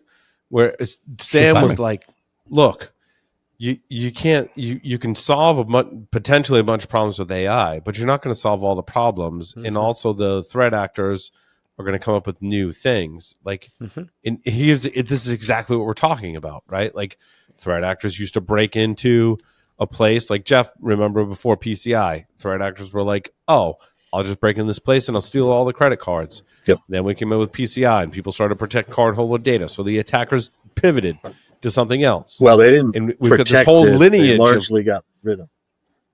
Right? But there's this whole progression.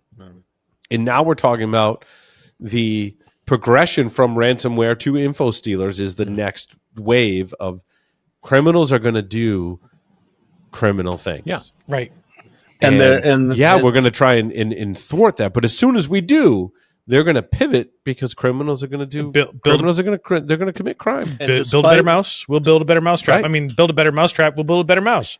Yeah. And that's the essence of what the Cold War was. For those of us that are old enough, Sam and Lee and I are old enough to remember the Cold War. I mean, that was the essence of, bad things happened. Oh, this is the end of the world. But then over time, the other side figured out how to counter and advance, and it was very much a cat and mouse game. Yeah, absolutely. And of course, Jeff, you do realize the end of that, right? What really ended the Cold War was economics. Star Wars economics. Yep. It was Star Wars. Well, absolutely, it was economics. Social rods from God, baby. Rods from God. Yeah. Sorry. Social engineering. Yeah, really, it was. Or propaganda, if you will. Yep. Star Wars. The Ronald Reagan going on national television saying we've got this program to prevent Russian ICBMs from entering U.S. airspace called Star Wars that's going to use lasers to shoot down all of these ICBMs. Come on, there you go. And the Russians laser. Holy shit, and said, one, we need this to protect our stuff, and two, we need to build better missiles to avoid this stuff, which literally bankrupted them. Yeah.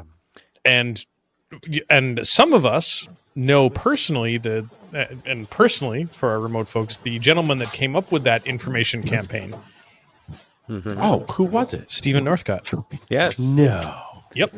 Now I vaguely remember talking about Yep. He also wrote the reentry code for the Pershing II missile, too. I didn't know that. No shit. Yep. And it's all happening again. There's some movie that just came out talking about an attack of ICBMs, and in the movie they can only stop half of them, and the U.S. military people objected. No, we can stop 100% of them. Don't tell people we can only stop half of them. So, because I think for the same reason, they're trying to promote, an exaggerated propaganda value, claiming we can stop them all. And Stephen's now running a food truck and a hotel. Okay. And an art gallery. Yeah, I forgot about that. So but in his defense, he's earned his retirement time. Yeah, I know. But he's awesome, dude. Honestly, he's a sweetheart of a guy. Don't forget, I spent a certain amount of time supporting a little Star Wars related project known as Brilliant Pebbles. What was it called? Lee? Brilliant Pebbles, and you can look it up. That one. They were a bunch of small autonomous devices we would launch into space. So would orient themselves, and upon detecting a launch, would head after that ICBM. And by the way, it was freaking hard to do that. But they had one hell of a camera package. And other stuff. So 1987. Yep. Well, you spent some time doing that on that program? I didn't know that. Until it ended when we elected, I think it was Clinton. Huh. And yes. And so, yes, it was a very interesting... Well, it might have ended because the Cold War ended. Well, that too, but... All of a sudden, budgets were hard to justify until we had terrorism save the day and be able to create new organizations. We had all our Pentagon contacts reassigned before the inauguration. That was happening in the fall after the election. Oh. Yep. And Jeff got very dark.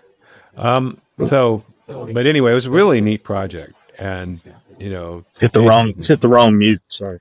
it's okay. But just amazing stuff, and worked with some amazing people and incredible designs that they were doing, regardless of the outcome. Speaking of, also, Stephen Northcutt's a awesome individual. I wouldn't be where I am today if it weren't for Stephen. And I can't tell you how much I appreciate him. And it's interesting how my story number 20 kind of takes me back to the time early in my career when Stephen was still very active in SANS, and thankfully supporting me and giving me opportunities that were just amazing. And one of the pieces of research that I was doing was research into exploits against bind DNS servers. It was particularly the TSIG vulnerability. And throughout my career, I actually had the privilege of interviewing someone who was at ISC when the developer who had introduced that bug worked for this person, and they had to fix it. And I was interviewing that person. It's crazy stuff. So anytime I see anything with bind DNS server, it's near and dear to my heart. And my story number 20 is CVE 2025 40778, which is a DNS cache poisoning attack that is a remotely exploitable vulnerability where you can poison the cache to influence the answers to DNS queries. Why poison the cache when you can just wait for huge companies to just screw up an update to DNS? Well, I think poisoning the cache is more of a targeted attack. Absolutely. If I want to influence specific records and redirect people who are resolving a particular domain name. And what year are you going back to in this memory, did you say, Paul? Oh, my research into the TSIG vulnerability goes back to, where was I when I did that? Early 2000? 2001. So back in the days where most every system on the internet was still internet routable with an IP address, there was a lot, and a lot of companies were broadcasting their entire network. 99, 2000, 2001, dude. There was a lot of shit hanging on the internet that if you had an exploit, you could compromise it. And the TSIG vulnerability was one such exploit where if someone hadn't patched their DNS server with a couple of hundred lines of code, which I had, and I didn't write myself. I just happened to find it before it disappeared from the internet or got obfuscated. You didn't have to qualify that, Paul. We know you don't write original code. Yeah, I don't write original exploits that are memory corruption. That's not necessarily been in my wheelhouse. I've dabbled, but it's not what I do. There are people that do that really, really well. And I'm not one of them. However, having that really dangerous code afforded me the luxury to create detections for it and work with other people who created detections for it. But the ability to, that aside, the ability to control DNS, right, controls where a system will look to do the next thing, whatever that is. And this one, it struck me because now, 25 years later, right, there's an issue in ISC bind 9 that allows cache poisoning. And what I've observed in my capacity in my day job is that there are many, many systems today that do not validate the software updates or firmware updates cryptographically. Of course, Microsoft Windows Update, right? Cryptographically verifies those updates. But you get into a lot of other systems, especially IoT and embedded type devices. They are not cryptographically verifying the signature of that firmware and or software. Now, an MD5 hash that's published alongside of the ISO file, that's not what I'm talking about, right? That's just that's just making sure the file I downloaded isn't corrupt, right? That's not cryptographically. And we all know that verifying. hashing is not cryptography, right? The cryptography function is the software authorized to run on my system in using cryptography to validate that? Many systems don't do that. So if I can control DNS, I can control where that system gets its updates from. If it's auto updating or doing some kind of update process, it means if I can construct software that is or firmware that is backdoored, that system will happily accept my update. And if I provide that system with the original firmware, plus some things that I've added as an attacker, some little extra tidbits, we call that tampering usually, right? I've tampered with the firmware to add some extra functionality that gives me a backdoor, is typically what will happen. This particular exploit becomes in play, right? And I think we, in general, tend to really isolate vulnerabilities and not think of them in a chain, right? So we tend to think of like, this WSUS vulnerability, like I really gotta make sure that I patch because it's super critical, but we don't often think about like, what if like an attacker were to use that vulnerability, this vulnerability, and maybe this misconfiguration, and perhaps all those things together lead to a really, really bad. And perhaps that mindset has been promoted by a certain segment of our industry that focuses on vulnerabilities and isolation and CVSS scores and in vulnerability management is what you're referring to, right? Yep. Vulnerabilities aren't individual. I was talking earlier on my Below the Surface podcast, and I think it's a great example too. I've been looking at authentication bypass vulnerabilities, kind of enamored with this class of bugs. And I'm like, one of the things that an authentication bypass vulnerability does is it unlocks every other vulnerability that's inside that would normally be inaccessible unless I had a valid authentication to that device. Now, I could have valid authentication in that device. I could be an attacker. I could steal it. I could be the administrator who's logging in. And once I'm logged in, maybe I steal a session. But there's multiple ways to kind of unlock that authentication. And once you do, it's equivalent to the old adage that we used to, and maybe still do, apply to our networks today. The hard and crunchy outside and the soft and chewy center. And we thought of that in the context of a network. However, today, what I'm saying in the context of an application or a device, this is still in play. Many devices are deployed on the internet today, and with this hard and crunchy outside, like as long as you can't authenticate, nothing to see here, which is largely true until some creative and or skilled attacker goes, well, I can bypass authentication. And once I do, wow, there's a ripe attack. There's a soft and chewy inside for the attacker to chew on. And not to mention chaining other vulnerabilities. So I chain the authentication bypass, and then I go, hey, look, there's a command injection. There's other maybe lower severity, because they're rated as lower severity because that authentication was supposed to exist. Right? But that authentication is a thinly veiled layer. Oftentimes. It's often so thin that it's based which on I would submit that you is could guess. what a pen test should be doing for you. Those organizations that are required to have a pen test performed. Your pen test provider, or if you have skilled people internally that do the pen tests, that's the kind of thing that they should be focusing on. The pen test should not be just another list of vulnerabilities. Agreed. Then there's the added wrinkle. Now that I'm in there with a credential, what can I talk to that I couldn't talk to before? Pivot. Now I've gained you're absolutely also right. Once I've gained an objective foothold, of a pen test. Once I've gained a foothold, now I've bypassed the authentication somehow. Now I've leveraged maybe other vulnerabilities to gain persistence and code execution on that device. Now what can I pivot into? Trust relationships. This is how attackers think. This is how attackers operate. But yet, as defenders, I think we're still kind of focused on kind of plucking off these vulnerabilities individually and not taking a step back and understanding the larger picture.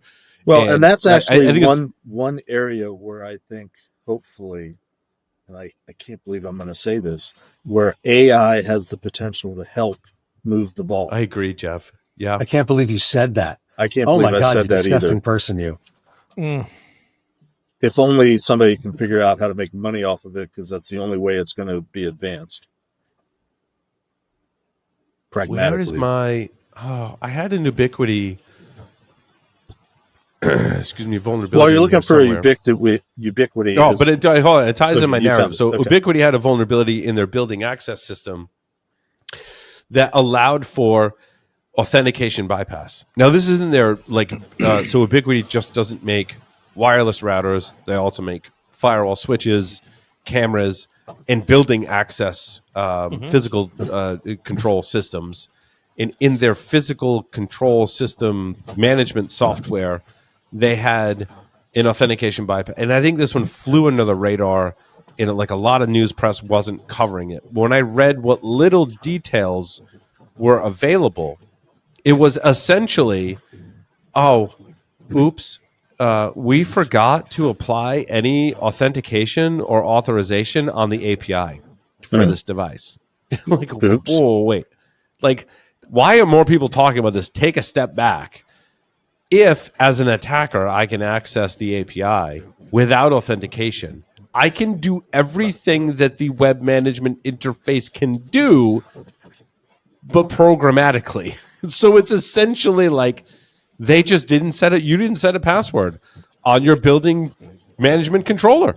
And an attacker can go, oh, yeah, well, there's a password on the web management interface. However, if I just start interfacing with the REST API that's on the device, it'll happily accept any command that I send it without authentication. I'm like, this is one of the first things I look for when I'm looking at an embedded system and testing for vulnerabilities. I'm like, okay, show me the web management interface, go dissect the code that implements it, show me all the URL endpoints, which ones require authentication, which ones don't. By the way, I've started using AI to automate that task for me. And by the way, it's also really good at that because it can look at the code. I can give it the web management interface. I can give it the code. And I'm like, hey, go test. It's a very basic ask.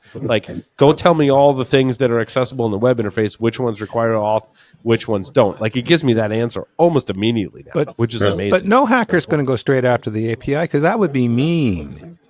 Right? I'm going straight after the API and anything that might not. There's a long history of this happening on, embedded systems, especially. And by the way, leveraging AI to suss that out instead of trying to do it with your fingers and eyeballs, brilliant. That's the kind of thing AI can really help us with. It's even better in one of my examples. The web application is open source, so I can give AI. I'm like, hey, by the way, I've unpacked the firmware. Also, I've cloned the Git repository that's the open source software that implements the web interface. And then I'm asking it questions from there. And it's I got everything I need to answer all of your questions, Paul. Let's go find some vulnerabilities. Yay. Yeah. Let's go find some vulns. Wow. And me and Claude are a great team in finding vulnerabilities today when we have that situation, right? So do you think it makes you more efficient?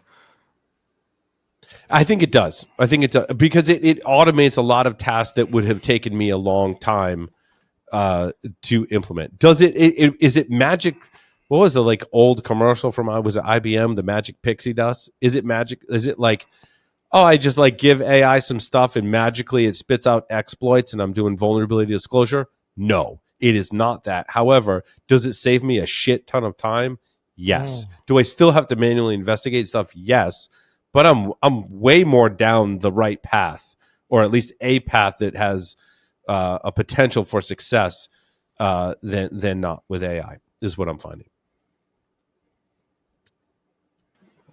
QED. How are we out of time? I feel like we're just getting started. We're out of time. Yeah. And we didn't even talk about today's shenanigans with Microsoft. We have to save it for next week. Save it for next week. It's always DNS. It's always DNS. Well, we're out of time. Thank you, everyone. Thanks, everyone, for listening and watching. Larry, take us out. Over and out.